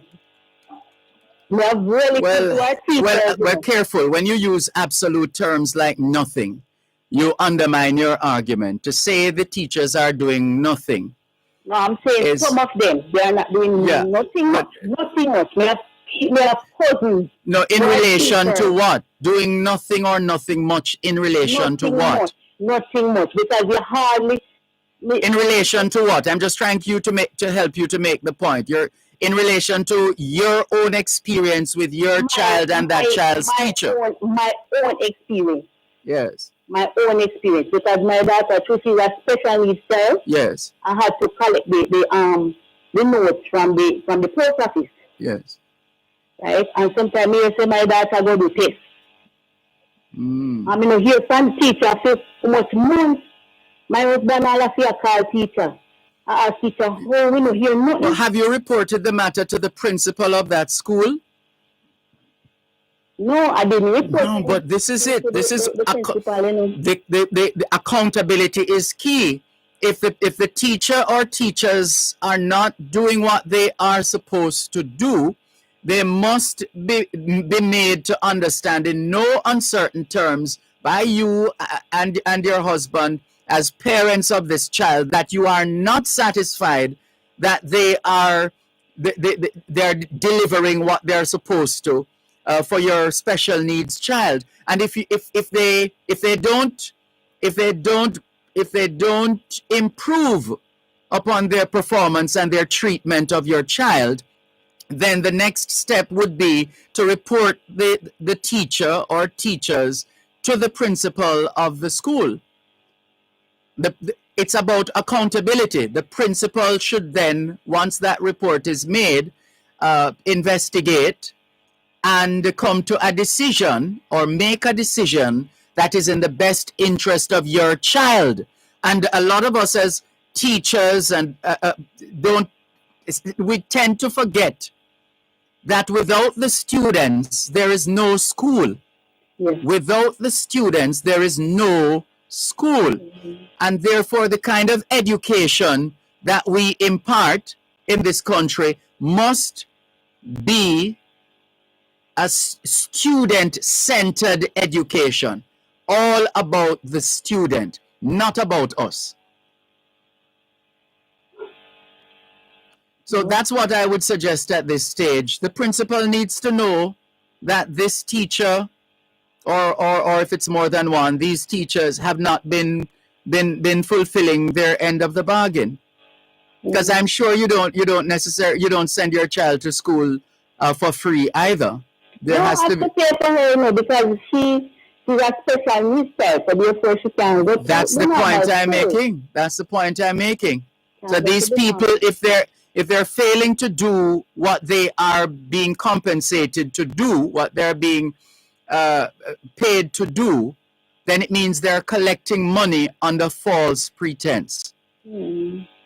And that must be brought to the attention of the school administrator, the chief administrator, who is the principal. And if you're still not satisfied after that, then there is always the board, writing to the board that manages that institution. And if you're still not satisfied, you go to the ministry and write to the Ministry of Education, Youth and Information, because that's totally unacceptable for them to be treating your special needs child in that way. Totally unacceptable. Mr. Malcolm, you know any aspect of the other day, but you didn't get to read it. I was asking you if you know of any school for autism child. I would like to move her from where she's going. Have you, and maybe if I call, I dread calling the names, because next thing you tell me that is the school that your child. No man, my school, the school that she's going is in town. I'm living in Manchester. In town, but there are a couple of schools that come to mind in town for special needs children. There's the School of Hope. There is Genesis Academy. Those are the two I'm thinking of right now. As far as specifically with respect to autism, if do you have access to the computer at all, or do you have a phone that you can browse? You can go on the internet. Yes, I can. Right. So if you look for, if you type in autism, you should see what's her name? Abigail. No. Sorry, not your child's name. I was just trying to remember the name. Maya Chung. Chung. M.A. You're familiar with Maya Chung? Yes. Maybe heard about her. Yes, from that foundation. She's a good person to connect with as well. She has an autistic son, and she has started a movement as a result of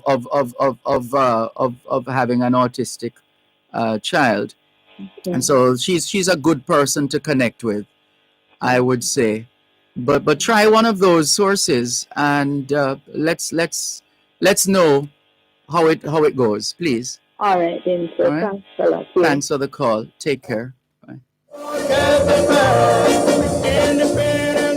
You're listening to Power 106 FM. The time is now 3:45. Dr. Jackie Campbell is on call Wednesday evenings at 8 with Powering Your Health. Make your appointment. This Wednesday, August 4, medical doctor Owen Bernard will join us to share useful information on feet and diabetes.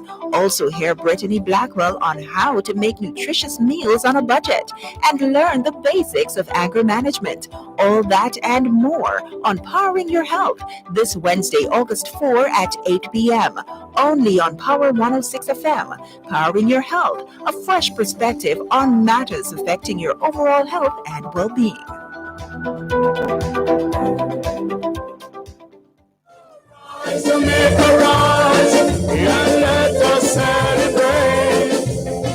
Thanks a lot for staying with us on your program, Both Sides of the Story, Power 106 FM. Let's go to the caller on our WhatsApp line. Hello, good afternoon. Thanks for calling.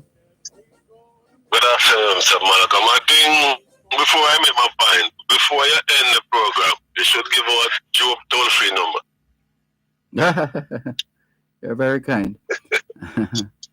Anyhow, I listened to you on Raskava and then died. I have a list of things I want to talk about, but then I get distracted. But then first is Raskava. You mentioned about the vaccine there, but you said it cannot stop you from sick, right? That's what I heard him said on the information. It can stop you from sick. It's not. Who said that? No, don't be hesitant. I'm just trying to get it clear. I think the CDC people, the Centers for Disease Control. Saying, yeah, they make it clear. It cannot stop you from catching it. It cannot stop you from sick. What it do? It will stop you from dying from the virus. I'm clear on that. Yeah, essentially, it is not a cure for COVID-19. The vaccine itself is not a cure. It is aimed at enhancing the immune response to an attack from the COVID-19. And once vaccinated and a COVID-19 attack. And COVID-19 attacks the system, the vaccine assists the immune system in, it triggers an immune response, and that response is supposed to, by virtue of the vaccine being involved, the extent of, let me put it another way, how sick you get is going to be minimized as opposed to be magnified. In an unvaccinated person, the sickness is magnified and you might need to be admitted to hospital and all of that. In a vaccinated individual, it might be different. They might not show any symptoms at all, or if there is any impact of the COVID-19, it's minimum. And it means they won't end up in the hospital and eventually die. Okay, but here's Muta Baruch asks a very serious question. Is it the sickness you're running from or the death you're running from? Because we can't skip it. Hello? Yes. So what the people running from? The sickness or the death? No. There is a there is a pandemic, as we know, called COVID-19. Now, people are free to disregard, discount, and discredit everything we know up to this point. And we hope they're also prepared for whatever comes with all of that, because it's a choice that we make as individuals. And that's really what it boils down to. We know what is happening in the world. It's quite palpable. It's everywhere. It's around us. It's in our households. We know what it is. Now, naturally, when there is a threat, and I like to say we're fighting an invisible enemy, COVID-19, and we don't know where it is, except through the impact on people wherever people are. But to be able to say, see COVID there? No, we don't know. So what do? We do what man does and has been doing for centuries, for thousands of years. Man finds a way to protect himself and his family and his community, etc. And that continues. Death is inevitable. Death is inevitable. We're all going to die. That's a fact of life. Yeah, forget about it then, because I can't to Muta Baruch, and him no man, him run from death when he can't get it from. So forget about it right now. But like that, you a very important important question. Say that about again. The Olympic. Who's lied? I think the Rasta guy there talk about going to Africa. You ask about the Olympic, and I ask you whose interest it keep into because of the COVID thing, and you say they do it in the people's interest. The interest of the people of the world. Who are the people at the Olympics? Not the people of the world. Who's at the Olympics? The people of the world. And who is glued to the TVs and other screens and their devices all over the world following the Olympics? The people. Yes, but the authorities are also a part of the people there. So, but who said they weren't? There are people. There are people. Yes. Yeah, but the point lad was trying to make, if this thing is out there and people are scared of it, and you're shutting down certain area, why the Olympics don't shut down? But we have never had a total shutdown of the world, and there will never ever be, perhaps until the end of time, for those who believe in the end of time, the world never sleeps. Technically speaking, the world never sleeps. COVID-19 or no COVID-19, the world has continued to turn. Well, like for a certain event where you're risky with this virus thing, why they have it going on? So what are you saying then? We should, you're saying we should all lock up ourselves inside and just do everything we need to do inside, and we don't go out at all, and we try and wait out COVID-19? Hello? No, I would never say that. This is why when they I would never say that because it makes. So what are you saying? Difficult. What are you saying? No, what I'm saying, the point I'm making, I see it coming up in Jamaica where some speech supposed to make next week, and they are pressuring the authority to close down, like ban certain things, come back with this strict restriction, but. But you don't know that. None of us, perhaps only the chief medical officer and the inner circle of that, inner sanctum of that advisory team and the prime minister would have any idea of what is to come, and the cabinet. Are you thinking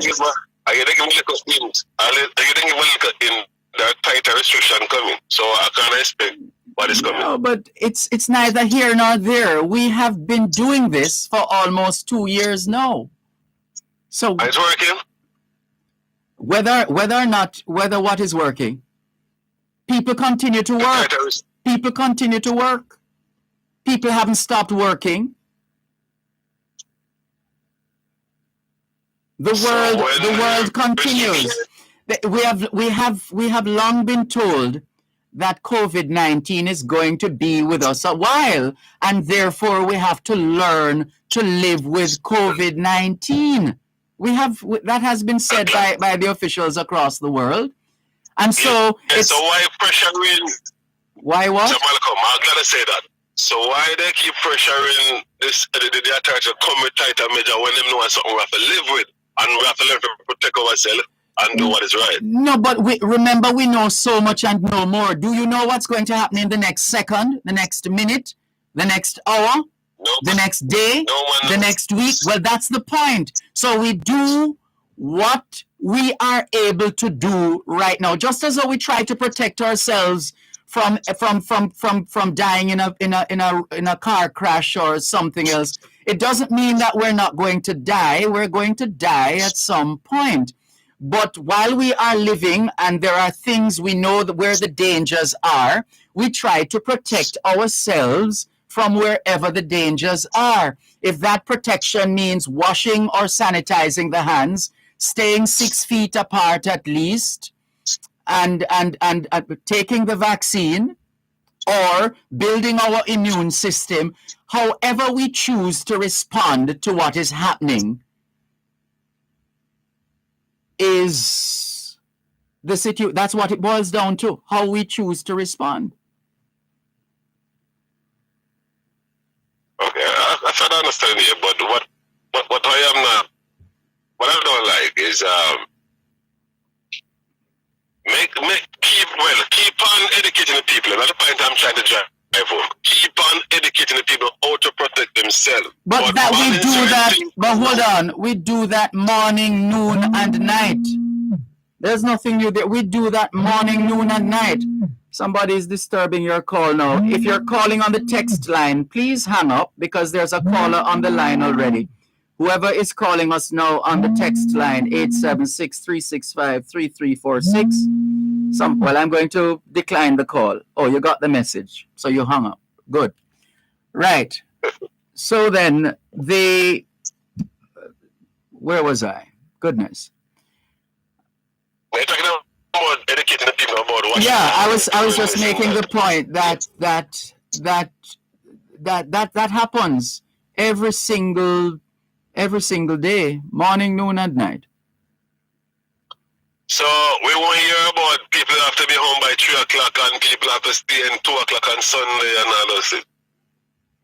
But that is what it is right now, which is not new. It's been this way ever since we started trying to get a handle on COVID-19. And it's not unique to Jamaica. It's all over the world.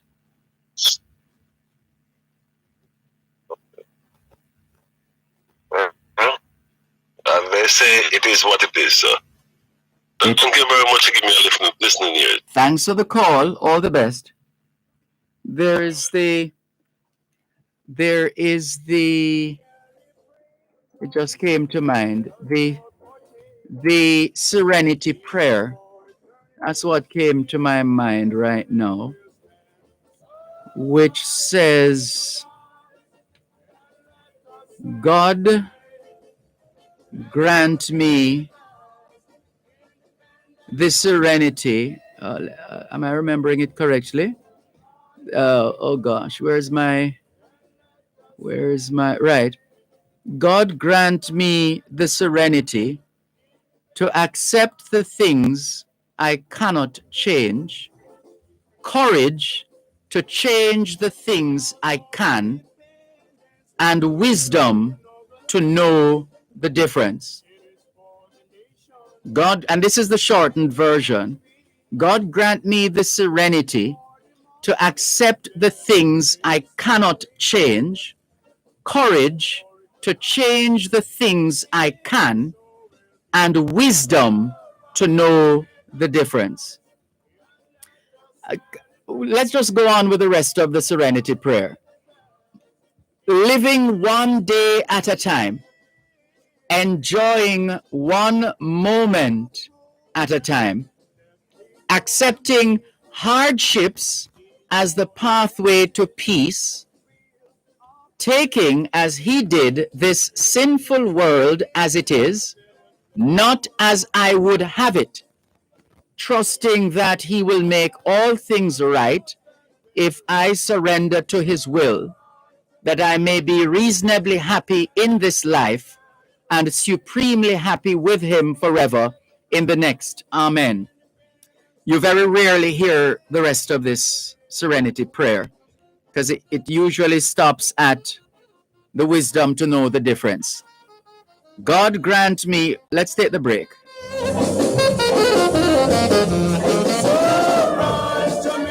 At Wellington Dental, they offer cleaning, filling, whitening, and other services for the entire family. The time by Wellington Dental is 4 o'clock. Effective Friday, July 30 at 10 a.m., the Ministry of Health and Wellness invites all persons 18 years and older to make an appointment for COVID-19 vaccination. Appointments can be made by calling 888-1-LOVE. That's 888-663-5683. You can also book online at www.moh.gov.jm. You may ask a relative, friend, or healthcare provider to assist with completing the application. Persons who are due their second dose of the COVID-19 vaccine are also invited to make their appointments. On the day of the appointment, individuals should take a government-issued ID, TRN, or letter from a justice of the peace. Persons who have a vaccination appointment during the curfew hours will be granted an exemption to complete their vaccination process and return home. Get vaccinated. Get back to life. That was an important message from the Ministry of Health and Wellness. It's time for the H&L Agro Emancipendent Sale. From July 28th to August 7th, nice up your yard with up to 40% off select seeds, pesticides, and equipment. Shop in-store or online at hardwareandlumber.com. And when you buy Pelacrum herbicides on July 31st and August 7th, there are surprises just for you. Don't miss the H&L Agro Emancipendent Sale. July 28th to August 7th. Delivery and curbside pickup available. Conditions apply. It's young, it's fresh, it's worldviews from a youth perspective. It's Gen Z, navigating the ups and downs of everyday life. Saturdays at 9 a.m. on Power 106 FM.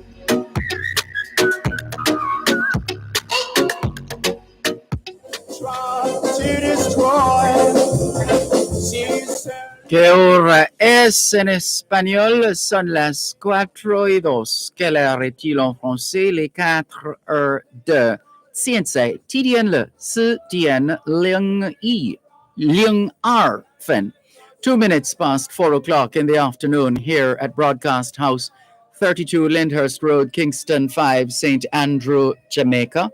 Taking your calls on 876-922-4112. 876-922-4113, 876-922-4114, and 876-922-4115.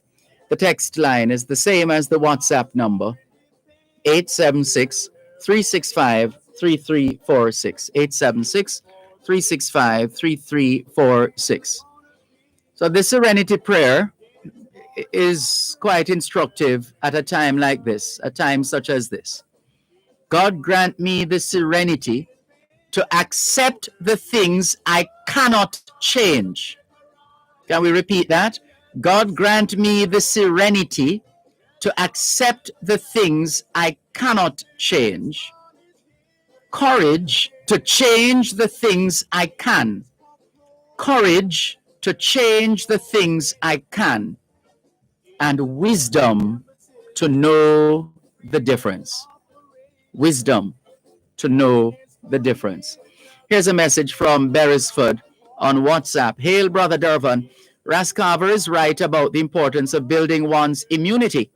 But why he chooses to believe the most negative information about the vaccine baffles me. These new vaccines are not weakened forms of COVID-19 or its variants. The vaccines are said to be very effective against the Delta variant. I don't know of any thinking person who should want to live forever. What an eternal punishment that would be. The I in the pronunciation guide for that African language takes the short form sound like in ink. Twee, tree. Got you, Beresford. Blessed love to you and Rascarver. Can we therefore deduce from Dr. Williams's conclusions that Aki might be good for diabetics?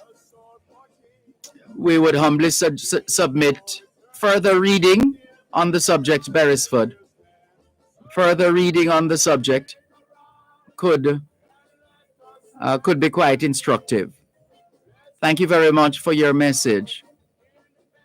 This one says, Mr. Malcolm, you think some people still have their 1962 Independence Cup? That's a good question. Is there anyone listening to us now who can point to the memorabilia that would have been available at the time, like the cups and I don't know what else? You would know. Do you still have your 1962 memorabilia? Here's a call coming through on our WhatsApp line, same as the text line, which is also a straight line to us on this side of the glass. Good afternoon. Thanks for calling. Not hearing. Hold on. Let's make sure we can hear you. Just a moment. Hello? Can you hear me now? Yes. Yes. The language is pronounced tree. Tree. I heard Miss Lou pronouncing it. Tree. Tree. Tree. Thank you very much for that. Like CHWI.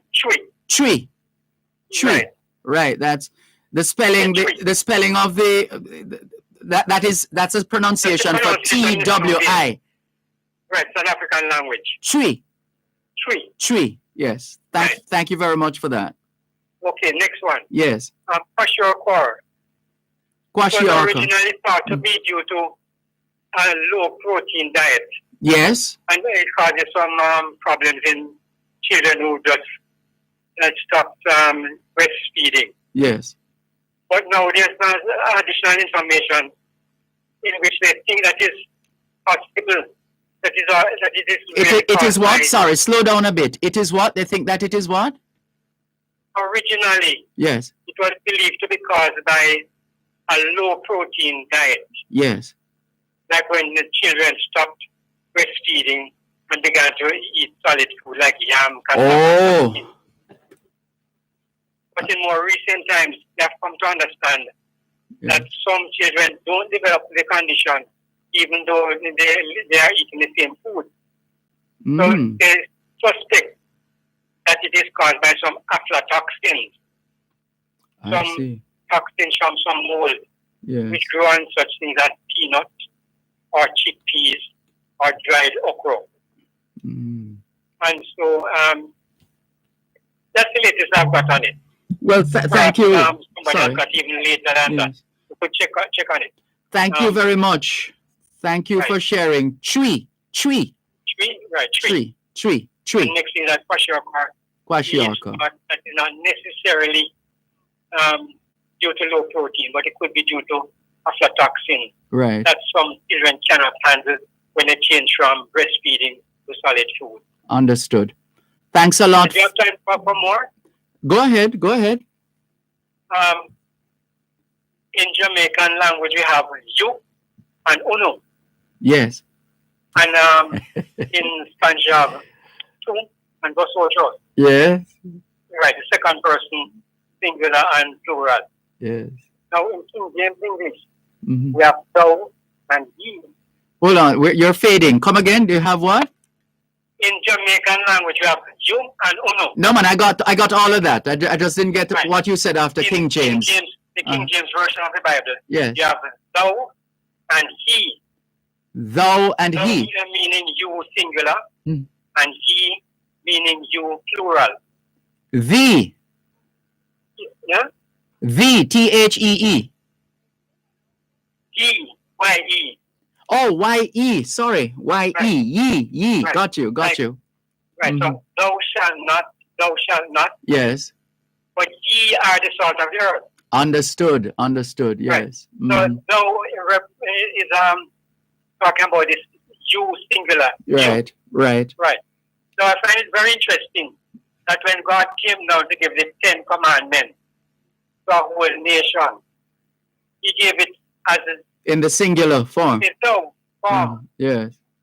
So you, not for thief. You, not for thief. So it's given to each individual. Yes. But addressing a crowd, yet it is addressed as if to each individual. Yes. So no matter how many people or what the company or church or gang or political party you belong to, God is expecting you personally to do what you are expected to do. Yes. Talking about personal responsibility there. Right. Yes, I'm with you. Right. Personal responsibility. No matter how many systems and rules and regulations we set up. Yes. The thing has to be manned by human beings. And so each person.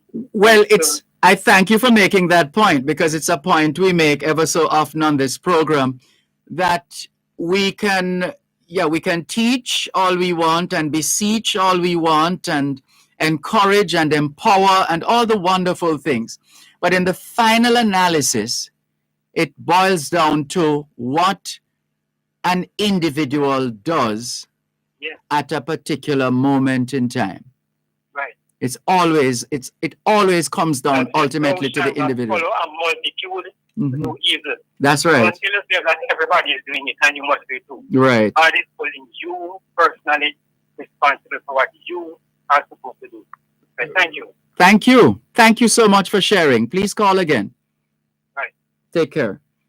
This is your program, Both Sides of the Story, Power 106 FM, still streaming live on the Gleaners website, go-jamaica.com, live on your smart devices all over the world, taking your calls on 876-922-4112-5. Inez Campbell Brown in Bridgeport, Connecticut says, "Good afternoon, Mr. Dervan and viewers. I must say this program is no Friars program. Knowledge is power, and Inez, she's learning." Thank you, Dervan. Thank you, Inez Campbell Brown. Sophia Nemard says, "I'm late, went out of power." Well, better late than never is the expression. Faye Weller says, "Good afternoon, Mr. Dervan and listeners." Good afternoon, Faye Weller. Robledo Black Pearl Michelle is asking, "Is Jamaica the only country in the world that eats akis, or is it still eaten in Ghana? I have not been able to find evidence that it is eaten elsewhere." I'm sure it is eaten elsewhere, but I'm not sure.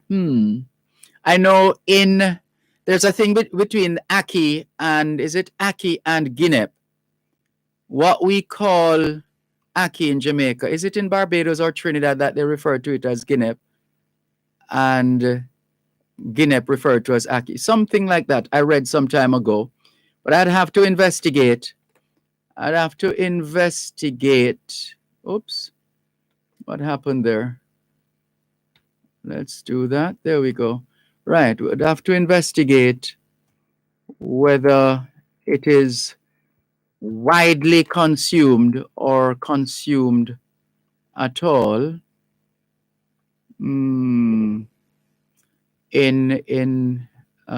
with the, let me see if I can find that. Can I? The tree, Right, that's going to take some work in terms of research. We'll have to research that for you, Robledo Black Pearl Michelle. We'll have to research that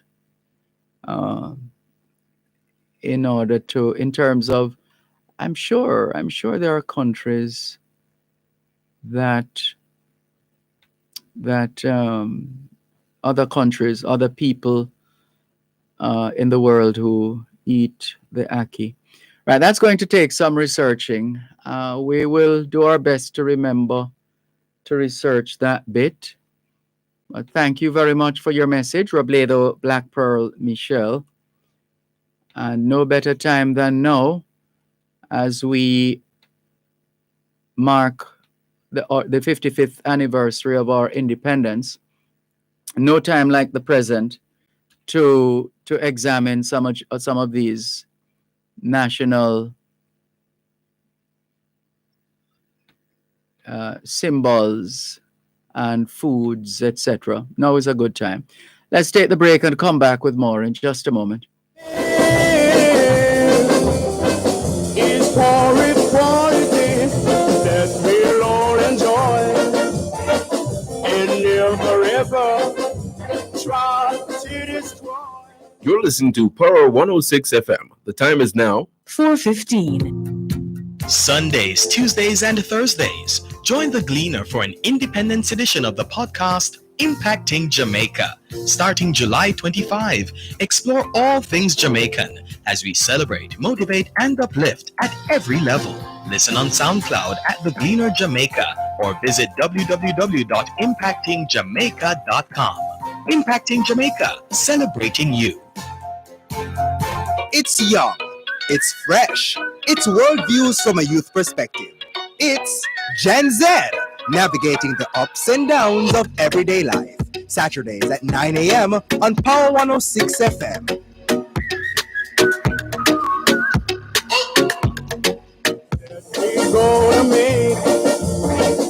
Que hora es en español? Son las 4:16. Quelle heure est-il en français? Les 4h16.现在几点了？4点16分。16 minutes past 4 o'clock in the afternoon here at Broadcast House, 32 Lyndhurst Road, Kingston 5, St. Andrew, Jamaica. Have you had a checkup lately? If not, now is a good time. Let's not wait till we get sick to get a checkup. And have you done your homework yet? Yes, young people, we know you're on holidays. School is out, but you know what we always say? Even when school's out, homework is always in. Because homework is about preparation, and proper preparation prevents poor performance. Proper preparation prevents poor performance. Those of you still sitting CSEC and CAPE exams, we hope you get the results that you work for. Nothing more, nothing less. And as we always say, young people, socialization makes you educable, education makes you trainable, training makes you employable, and the right attitude makes you successful. Homework time, young people. We have found just a bit of information. We'll research it further. Like tomatoes, ackee is a fruit that is most often prepared in savory dishes. Now, as to where it is consumed, in many West African countries, including Cameroon, Ghana, and Senegal, ackee is commonly eaten raw, fried in oil, or mixed in soups. In Jamaica, it is often cooked with codfish, otherwise known as saltfish, codfish, onions, and tomatoes, or curried and served with rice. I'm not sure about that one. Curry ackee, not sure about that one. But there you go. We'll see if we can make the time to research it further. To the phone lines once again, 876-922-4112-5. Good afternoon. Thanks for calling. Blessings and good afternoon to you, Mr. Malcolm. Good afternoon. Blessings and good afternoon to you. Good afternoon. Blessings and good afternoon. I'm sorry, your volume went down. What happened to your device there? Your volume was up and then it went down. I moved from the position that I was initially. Oh, I'll take your word for it. Okay, all right. So, Mr. Malcolm, what happened to the bounty? To the what? The bounty, the ship, the bounty. There was a mutiny. There was a mutiny on the bounty. Yes. What happened to the littoral vessel? Mr. Bly didn't get it back. I'm almost sure, right? No, he would not. He and his men were put on these rafts, and the correct expression. Yes, and he make it back to Jamaica. I don't think you recall, but you remember I had to do some research on who was it that a ship was mutilated on and then it was taken back into Africa and disassembled. No, well, as we understand it, with respect to the with respect to the mutiny on the bounty, the actual, where is it now? Let me see if I can bring this up.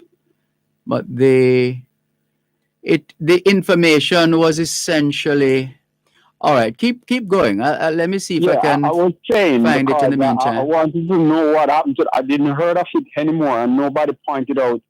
Well, the history doesn't point out where it went. Well, the secular history. Oh. Where it went, whether because it left Jamaica to Tahiti, right?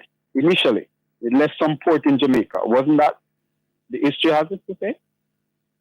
No. It's not that it left Jamaica. No. On its voyage to Tahiti with Mr. William Bly and the rest of his crew. All right? And some African navigators also, and so-called slaves. Here's the information with respect to the ship. We're told that the mutiny on the Royal Navy vessel HMS Bounty occurred in the South Pacific Ocean on the 28th of April, 1789, disaffected crewmen led by Acting Lieutenant Fletcher Christian seized control of the ship from their captain, Lieutenant William Bligh, and set him and 18 loyalists adrift in the ship's open launch. The mutineers variously settled on Tahiti or on Pitcairn Island. Bligh navigated more than 3,500 nautical miles or 6,500 kilometers or 4,000 miles in the launch to reach safety and began the process of bringing the mutineers to justice. The ship Bounty had left England in 1787 on a mission to collect and transport breadfruit plants from Tahiti to the West Indies. All right. So it left a port in England to go and collect breadfruit for Jamaican. Not just Jamaica, but the West Indies in general. But Jamaica would have benefited. I will relate, Mr. Malcolm. You know that secular history doesn't. Well, the written history, the one that they teach us pedagogically, or in the curriculum and the syllabus is at the school, you know that it's part 2. I'm going to point to something here. Well, I can't come to that conclusion because I have no evidence to suggest that. All right, fair enough. All right. Do you know what tribe of Israel the Jamaican are called prophetically? Of what tribe? The chief of one tribe of the children of Israel, the 12 tribe of Israel. Called by whom and designated by who? By the Most High God. Either create the heaven and the earth and all things that there in it. So he singled out Jamaicans and called Jamaicans by a particular name? No. The chief of the tribe. There was a prophetic. The chief. All right, slow down a bit. The chief of the tribe. Who is the chief and what's the tribe? All right, the tribe is Benjamin. The chief of the tribe are the so-called Negroes that is in Jamaica. That was landed in Jamaica, and the Bahamas are most of the West Indian islands, except for Haiti. How did we become the chief of the tribe? All right, we were addressed prophetically. And I'm going to read it for you. And I'm going to show you what happened to the Bounty. Okay? It was brought back to the west coast of Africa, particularly Ghana here. Well, and it was dismantled. Let's just make it clear that there is no evidence in the history. Yes, that's what I said. They're not going to tell you the truth. Yeah. They doesn't tell us the truth, Mr. Malcolm. Mr. Malcolm. No, but why you haven't given us any facts. So how do you come to that conclusion? I will. Prophetically, verifiable information. Yes. Go ahead. The scripture is sworn on. Mr. Donald Trump and everybody who was sent to office swore on the King James version of the Bible. It means it has something about it. It's the world selling book from its inception, and it still is until today, and it's the world's most important book. Yes, but it's for one people and for one people only. Oh, the book is for one people? Yes, and for one. It was addressed to one which people? Which people? I'm coming to that, Mr. Malcolm. No, man, you have to. No, don't do that. One people. Let's explain. No, I'm helping you. If you don't want, I'm coming to that. If you don't want to lose people and people to lose you, it would suit you to respond accordingly. Yes. Otherwise, the thing is going to come across as being disjointed. Let us prioritize, please. First thing first. No, I start by speaking about asking a question about the bounty. Okay, what happened to it? And I said. I cast an aspersion. Now allow me to respond to that aspersion. I said the pedagogical history that we've been taught is mostly untrue. And I ask the question again. How do you arrive at that conclusion without verifiable data?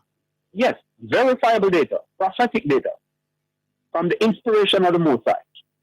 This is what it is recorded that happened. And it was mainly, the ship never set sail. Let me declare that. The ship came to Jamaica first before it went to the... There is no record of that. Look here, Mr. Malcolm. So where is it? Tell us where's the record of that? Where's the record? Malcolm, I'm giving you the record now, Mr. Malcolm. What's the record? Please, all right? All right. It's found in the ancient writing of the book of Genesis, chapter 49, and it's concerning Benjamin. Jamaica is the chief of the tribe of the children of Israel, who are Benjamin. It's found in the ancient book of Genesis. And where does it say distinctly and that Jamaicans, all right, Jamaicans, where does it say explicitly that Jamaicans are the chief of the tribe of Benjamin, you said, or Benjamin? Where does it state Benjamin? Where does it state? Where is it explicitly stated that Jamaicans? No, it would not use the word Jamaican. God didn't never make a nation. Well, it means therefore that what you're positing is subject to multiple assignment, meaning that anybody can say the same thing about their people. Give me a minute, please. There are characteristics that can define a people. All right? Behavioral pattern. All right? It's what the anthropologists study. Okay? That can define what a people or who a people is. Now, permit me, if you will. This is what is said about these people. Benjamin shall be raised as a wolf. Benjamin shall be what? Raven, R-A-V-E-N, as a wolf. Yes. What does that mean? This is what you're not going to make a good teacher if that is the approach that you take. That's not. Let me finish the text. But hold on, man. I'm trying to help you. I'm trying to help you. Yes. If you are unable to respond to questions pertinent to the information that you are sharing, then it undermines your presentation. I know it can. Anything is possible. But Mr. Malcolm, I'm just trying to finish a sentence. Okay? That sentence... You have been allowed many sentences already. Permit me to finish a sentence. It said Benjamin, which is a characteristic that they will develop in the latter days, will be as a rave, rather. Benjamin shall rave as a wolf. In the morning, he shall devour the prey, and at night, he shall divide the spoil. Okay? Now. And what does that mean? Part to explain. No? All right, think about it. Formulate your thoughts and come back after the break. For equality that we'll all enjoy and never ever try to destroy. See celebrations, let us all partake. Is for eternity, till then our land will stand. So rise and make a rise, and let us celebrate. You're listening to Power 106 FM. The time is now 4:30. The National Irrigation Commission Limited, NIC, is reminding the public that bathing, swimming, washing of clothes and motor vehicles is prohibited at their canals, dams and reservoirs. In fact, trespassing on the irrigation infrastructure is punishable by law under the Irrigation Act. A message from the National Irrigation Commission Limited. Irrigation, making the difference in agriculture.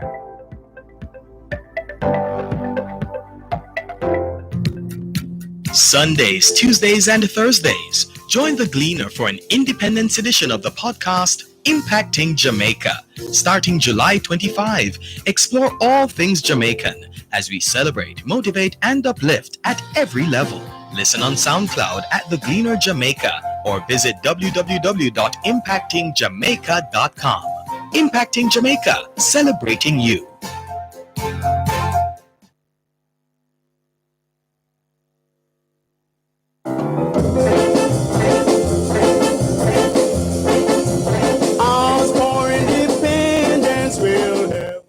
¿Qué hora es en español? Son las 5:29. Quelle heure est-il en français? Les 5:29. Tiens, TDN Wu Dien Cha R Shi Jiao Fen. 29 minutes to 5 o'clock in the afternoon here at Broadcast House, 32 Lyndhurst Road, Kingston 5, St. Andrew, Jamaica. Do you know where your children are? Are they where they're supposed to be? Doing what they're supposed to be doing? It's a good time to check up on the children. Apologies to the caller online. We have a scheduled interview or sponsored interview, Diaspora Check-In, sponsored by Western Union for this segment. I don't know if you'd like us to call us back or if you'd like us to call you back or you'd like to call us back.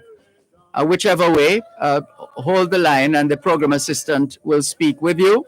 But we have to go to Diaspora Check-In right now. Diaspora Check-In during both sides of the story is brought to you by GK Western Union. Receive money directly into your bank account today. And let's say good afternoon and welcome to our guest on this week's edition of Diaspora Check-In. She is the founder of the Angel Foundation, Angelia Christian. Good afternoon, Jamaica time. Good evening, UK time, or good night, your time. How are you? I'm good. Good afternoon, Jamaica. And it's nighttime here. Bedtime here in the UK, London. Yes. I'm fine, no? I'm okay. Great. Thank you so much for joining us. Thank you for calling through earlier on because we had a guest we had to reschedule for this afternoon anyway. So you came in at the right time. What do you normally say? His purpose, your work, his purpose? Your purpose. My purpose, his work. There you go. So it has all worked out. So then you remind those of us who know and enlighten those who don't of the essence of the Angel Foundation, what the Angel Foundation is all about, please. Well, the Angel Foundation started, we're celebrating, as you know, 10 years this year. Started in orphanage visiting Jamaica for 20 years in 2011, October 2011. My two daughters were near drowning in a swimming pool. We were all in a all-inclusive hotel. And the next thing you know, my two daughters was nearly drowning. So it ended up with us going to St. Anne's Bay hearing department. And as I said, always over the coming up to 10 years, the nurses, the doctors, with no resources, they went with speed to save my elder daughter's life. And that's when I started the Angel Foundation, UKJA. And within the second year, I donated 2 ambulances, 200 sheets, 50 hospital beds, 20 trolley beds, 20 wheelchairs. And then the following year, it continued again. I donated a mobile blood unit. And then it continued again. I went back to the St. Anne's Bay Hospital and donated over 100 beds. And it just continued. And then up to the 6th year, it continues with health. And then 2017, I visited Luna at a 9-year-old funeral. And I was talking to the little children among the ill, and the conversation was that they wanted books and pencils. And that's when it came up with the idea of sponsor a child education direct and building IT suites in school, which I successfully returned on the 2018. Built an IT suite in Lawrence Tavern, 2017. And then in 2018, not 2018, and then 2019, I built the IT suite in the new Stony Hill Technical High School, which was, it was a juvenile center, and the Ministry of Education revamped it to the new Stony Hill Technical High School. And during the 2019-20 COVID challenges, I sent home several schools to 5 different schools in Jamaica.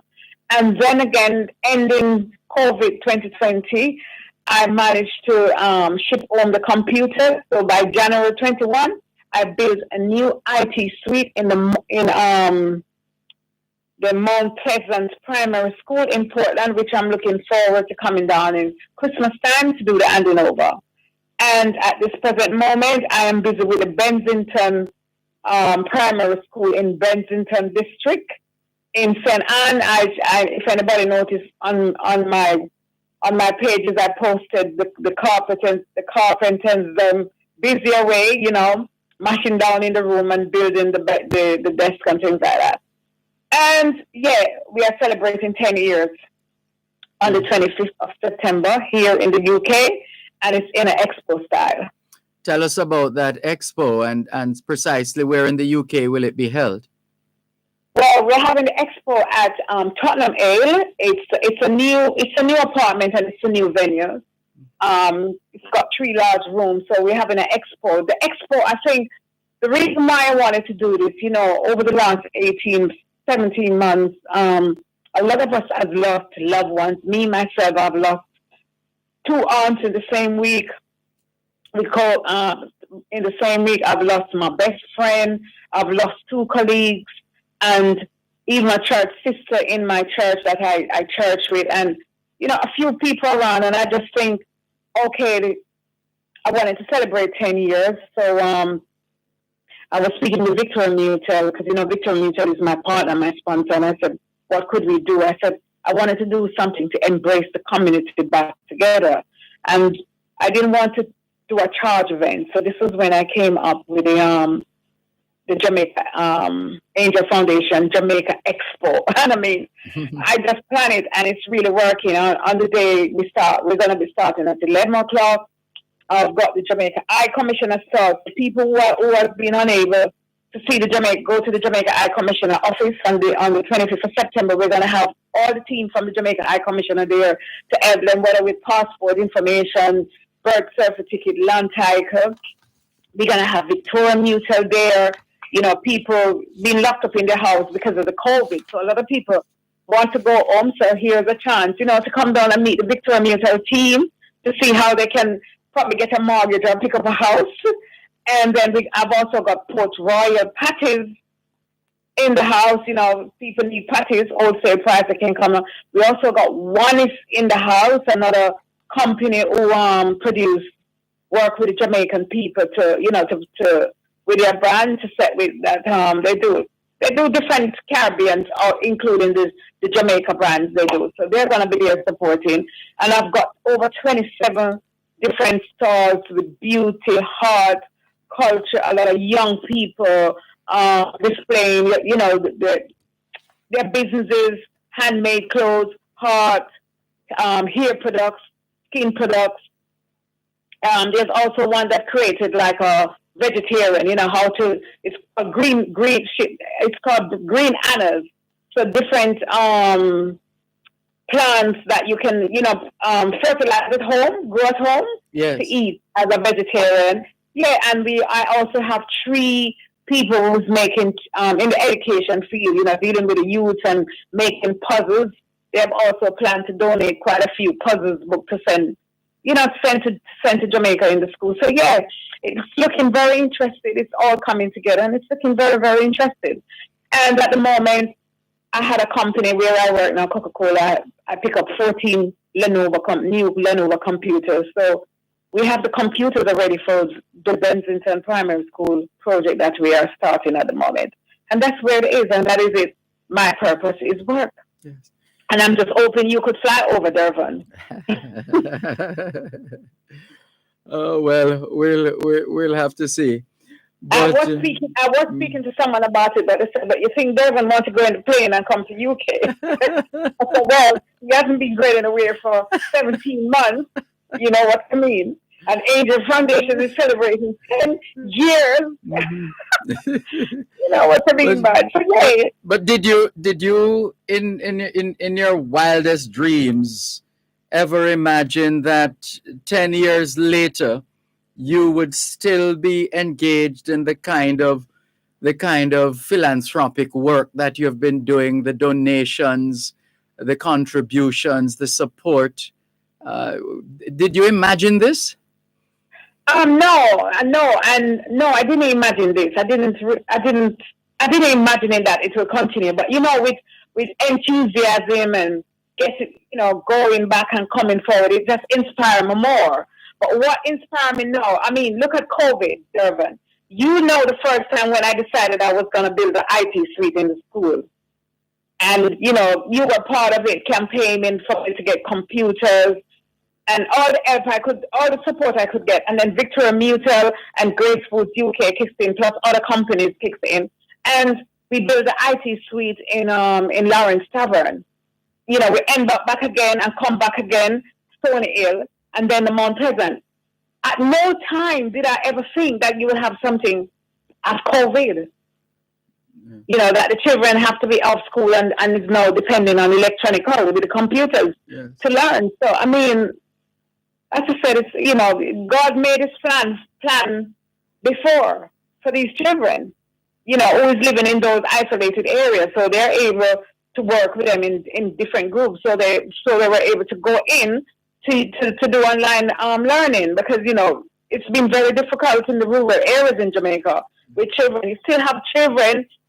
You have 10 children looking at one mobile phone to do online working, so I mean, thank God they've gone back to school now. I think they're on holiday now, but you don't know what's going to happen in the next few months or what's going to happen. So, I mean, building the IT suite in the school was really a matter, was really a work of God.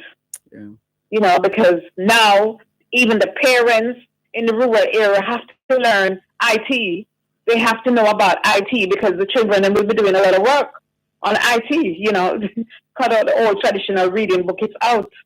You understand? So, yeah. Yeah. So now, for those who want to follow your work and just keep in touch with the events and happenings of the Angel Foundation, what's the best way for them to connect? Well, they can go on my Facebook page, Angela Christian. They can go on my website, www.angelfoundation.com, and they can also contact Dervan Malcolm at Power 106. That's for live online. He will give them all the information they needed. Yes, indeed. We'll be happy to share those details. Yeah, but we're happy. Sorry, go ahead. I was just saying to one of the sponsors today, because we have donate to pay for the event, and I was just saying to them, boy, can we not get Dervan here for my 10 years? And they said, boy, Angel, you think Dervan is going to fly in an airplane? I said, but I don't know. I did mention it to him. You know what I mean? But yeah, if not, we could have on a live because I mean your program will start at the same time. I'm sure your event will go on and will be a success without me. Even without me. Yes. We're thinking we could get you on live stream because we actually start at 11 o'clock in the morning. So you're going to be on at the time when we started. Oh, no problem. I'll happily join online. One moment, please. One moment. You're listening to Power 106 FM. The time is now 4:45. It's riveting, thought-provoking, and interesting. It's the morning agenda on Power 106 FM. Weekdays, 7:15 to 9 a.m. Join Jody and Quarry on Mondays and Tuesdays and Sanjay Lewis on Wednesdays and Thursdays, while they alternate on Fridays as they set your agenda and break down the issues and keep you informed on what matters to you most. It's the morning agenda on Power 106 FM. Weekdays, 7:15 to 9 a.m. only on Power 106 FM. The preceding hurricane tip was brought to you by Axia Jamaica Insurance Agency.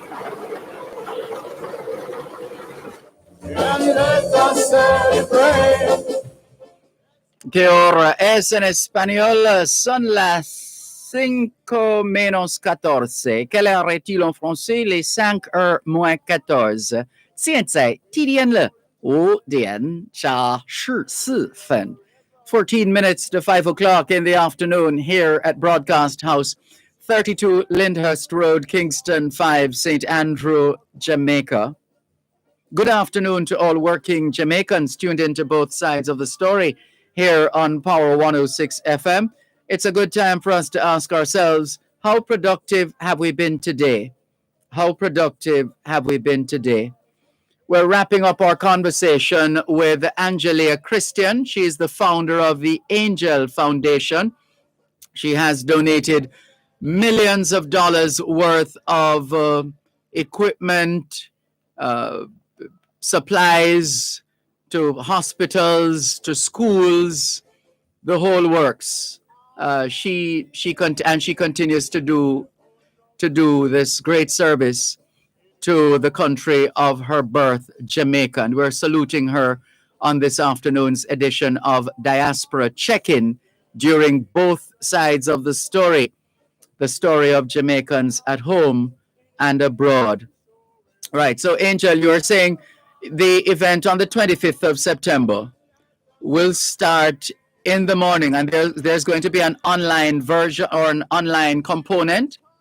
Yeah, we're gonna have an online component. The Galaxy Radio and SLR Radio will be there. Good. So yeah, we're having a online. So I have an interview with them. So they will probably link with you how they will set, because we got the audio in this event here. They have the everything set up already. So it's just basically linking us. So each room, everybody in there can see, you talking meanwhile you're doing the diaspora live online. Yes. So good. Well. Yeah. We're It's I think more like a Zoom. Like when you're doing the one with Leo, what's his name, Gillens in America. Yes. So yeah, we'll be able to pick you up because the gates open at 11 o'clock. We're also having the local mayor. I'm having a presentation award at 4:30. The local mayor. We got Sean Wallace, celebrity Sean Wallace. Donna Krall, a Jamaican actress, from Jamaica. She's a big actress over here. Donna Krall, George Mohammed, and I'm having a presentation award. So I'll be having an award with, awards for all the companies and people who support me over the 10 years. So we've been, So the local governor is the one with the Jamaica Gleaner, the editor of the Jamaica Gleaner, and we also have a sheriff, mayor coming up from Nottingham. The children will be giving the Angel Foundation 10 years award to about 15 people. Yes, so we're having a presentation award also too. So yeah, it's going to be a wonderful day, and I have some very impressive young people. So having the Jamaica High Commissioner stall there and the Victoria Mutual stall is going to be very interesting, because then it will bring them back also about learning the routes and if they want to go home and if they want to plan anything. So it's going to be a very interesting day. I have some very interesting people on that day. So sounds it's my first time I'm doing an expo. So yeah. Well, we're definitely this is the first time we're talking about the expo on air, and it won't be the last. We'll have more opportunities to speak with you. Sorry, yeah. And I want to tell everybody Happy Independence Day when it comes on Friday. Yeah. Celebrating. Keep safe, because although the country is opening, the country's opening over here, but everybody's still trying to wear the mask and keep safe. So Jamaican people, I've seen a lot of people. I mean, Mother Wilson. You remember that lady in my church that cooked the food, Mother Wilson? Yes. For several months, Mother Wilson with the COVID, got the COVID and then the vaccine. She couldn't walk. Uh-oh. She couldn't walk for several months. And now she's walking, she get up back and walking. And we would have thought, they had to change over the room and everything for her. But she get up and walk after 7 months. The COVID, it attacks people in different way, and I've seen it. And I just have to praise God. I had 2 operations and I didn't get the COVID. But people still really need to keep safe and be careful. It's real. I've seen it happening over here. Some people take it as a joke, but it's not a joke. Yeah. You have people have COVID and now they're suffering from breathing problem, lung breathing problem. The COVID has really messed a lot of lives over here with health, because a lot of people who have the COVID now is on lungs machine, those all different kind of things. I've seen it here, it's real. So I know Jamaica is celebrating independence on Friday, but please remember to keep your distance and stay safe. You know what I mean? Because the COVID, it's real. Yes. I've seen it work over here, and it's shocking. In my workplace the other day, we had quite a few people who just got sick again, COVID. All of them had to be staying at home. So Jamaica, happy Independence Day on Friday, but please stay safe and wear your mask. Well said. Well said, Thank you. Angelia. All the best. We'll talk again soon. We'll talk soon, yes. Thank All you, right. Dervan. Have You're a welcome. good day. You too. Yeah, bye. Bye-bye. Yeah, bye. Angelia Christian, the founder of the Angel Foundation, our guest on this week's edition of Diaspora Check-In.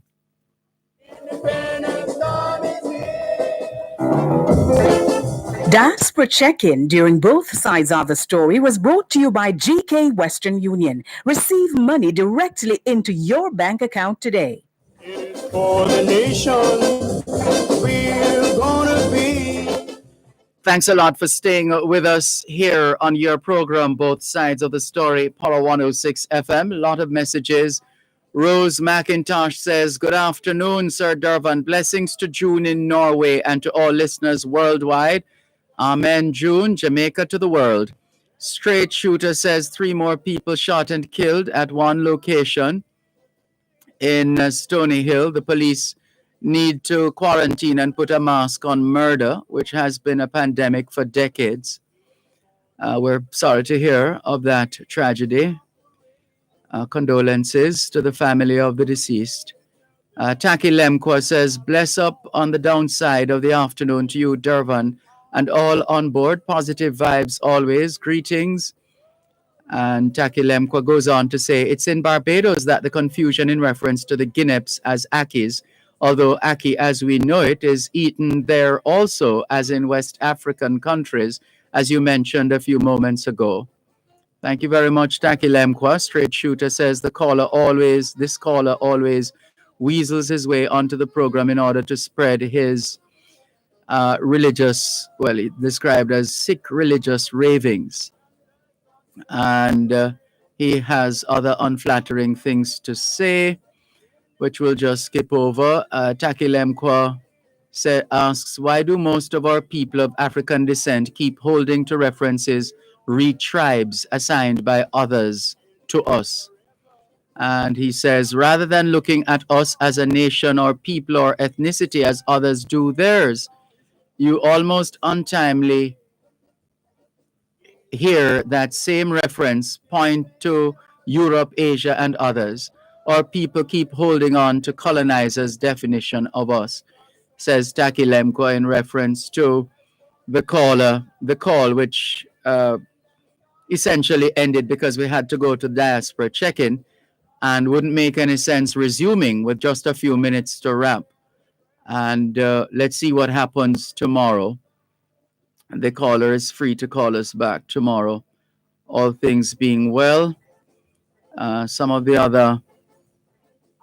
Oh, there's a survey that has been done.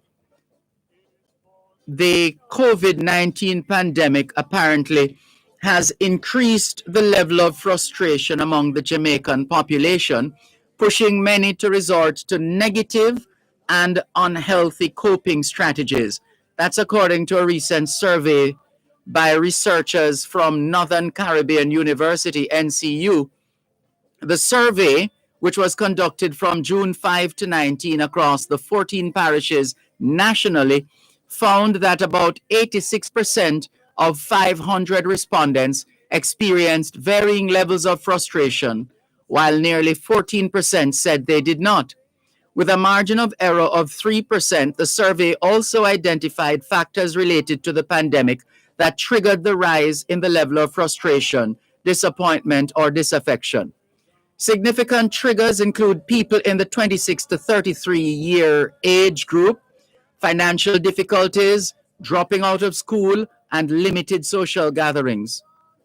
The research team noted that respondents in the 26 to 33 year age group were more likely to become frustrated than respondents between ages 18 and 25 years.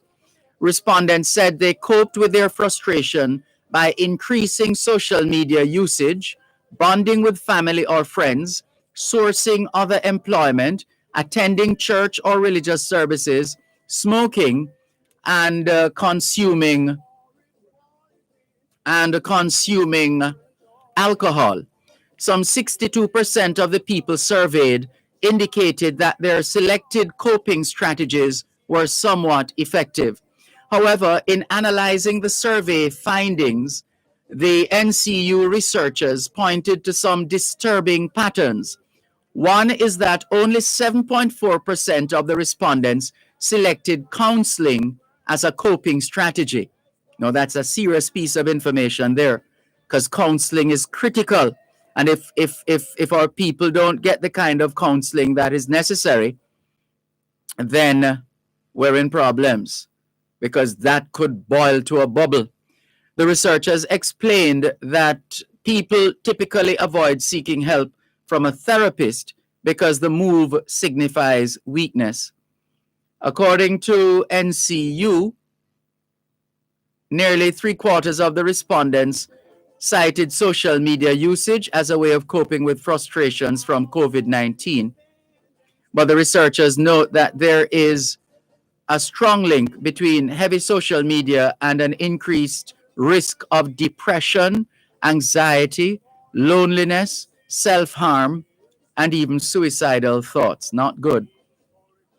Well, we thank the team from Northern Caribbean University for going out into the field and doing this kind of research. This is what we expect from our universities, and not just doing the surveys and publishing the surveys, but also playing their part in finding solutions to some of these issues that we continue to grapple with. Can we thank you once again for the privilege of serving you on yet another edition of your program, Both Sides of the Story, for today, Wednesday, the 4th of August, 2021.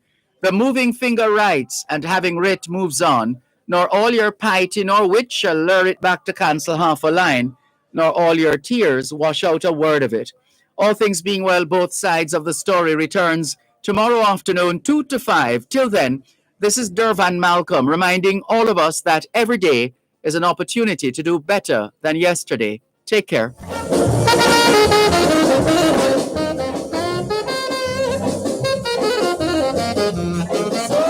Rise, Jamaica, rise, and let us celebrate. Let's forget the past. Independence Hall is here. Is for equality that we'll all enjoy, and never ever try to destroy. These celebrations, let us all partake. Is for eternity, till then our land will stand. So rise, Jamaica, rise, and let us celebrate. Let's forget the past. Independence, God is here. Rise, Jamaica, rise, and let us celebrate. Let's forget the past. Independence, God is here. You're listening to Power 106 FM. The time is now 5 o'clock. News, comprehensive, powerful, and credible. Power 106 FM now presents a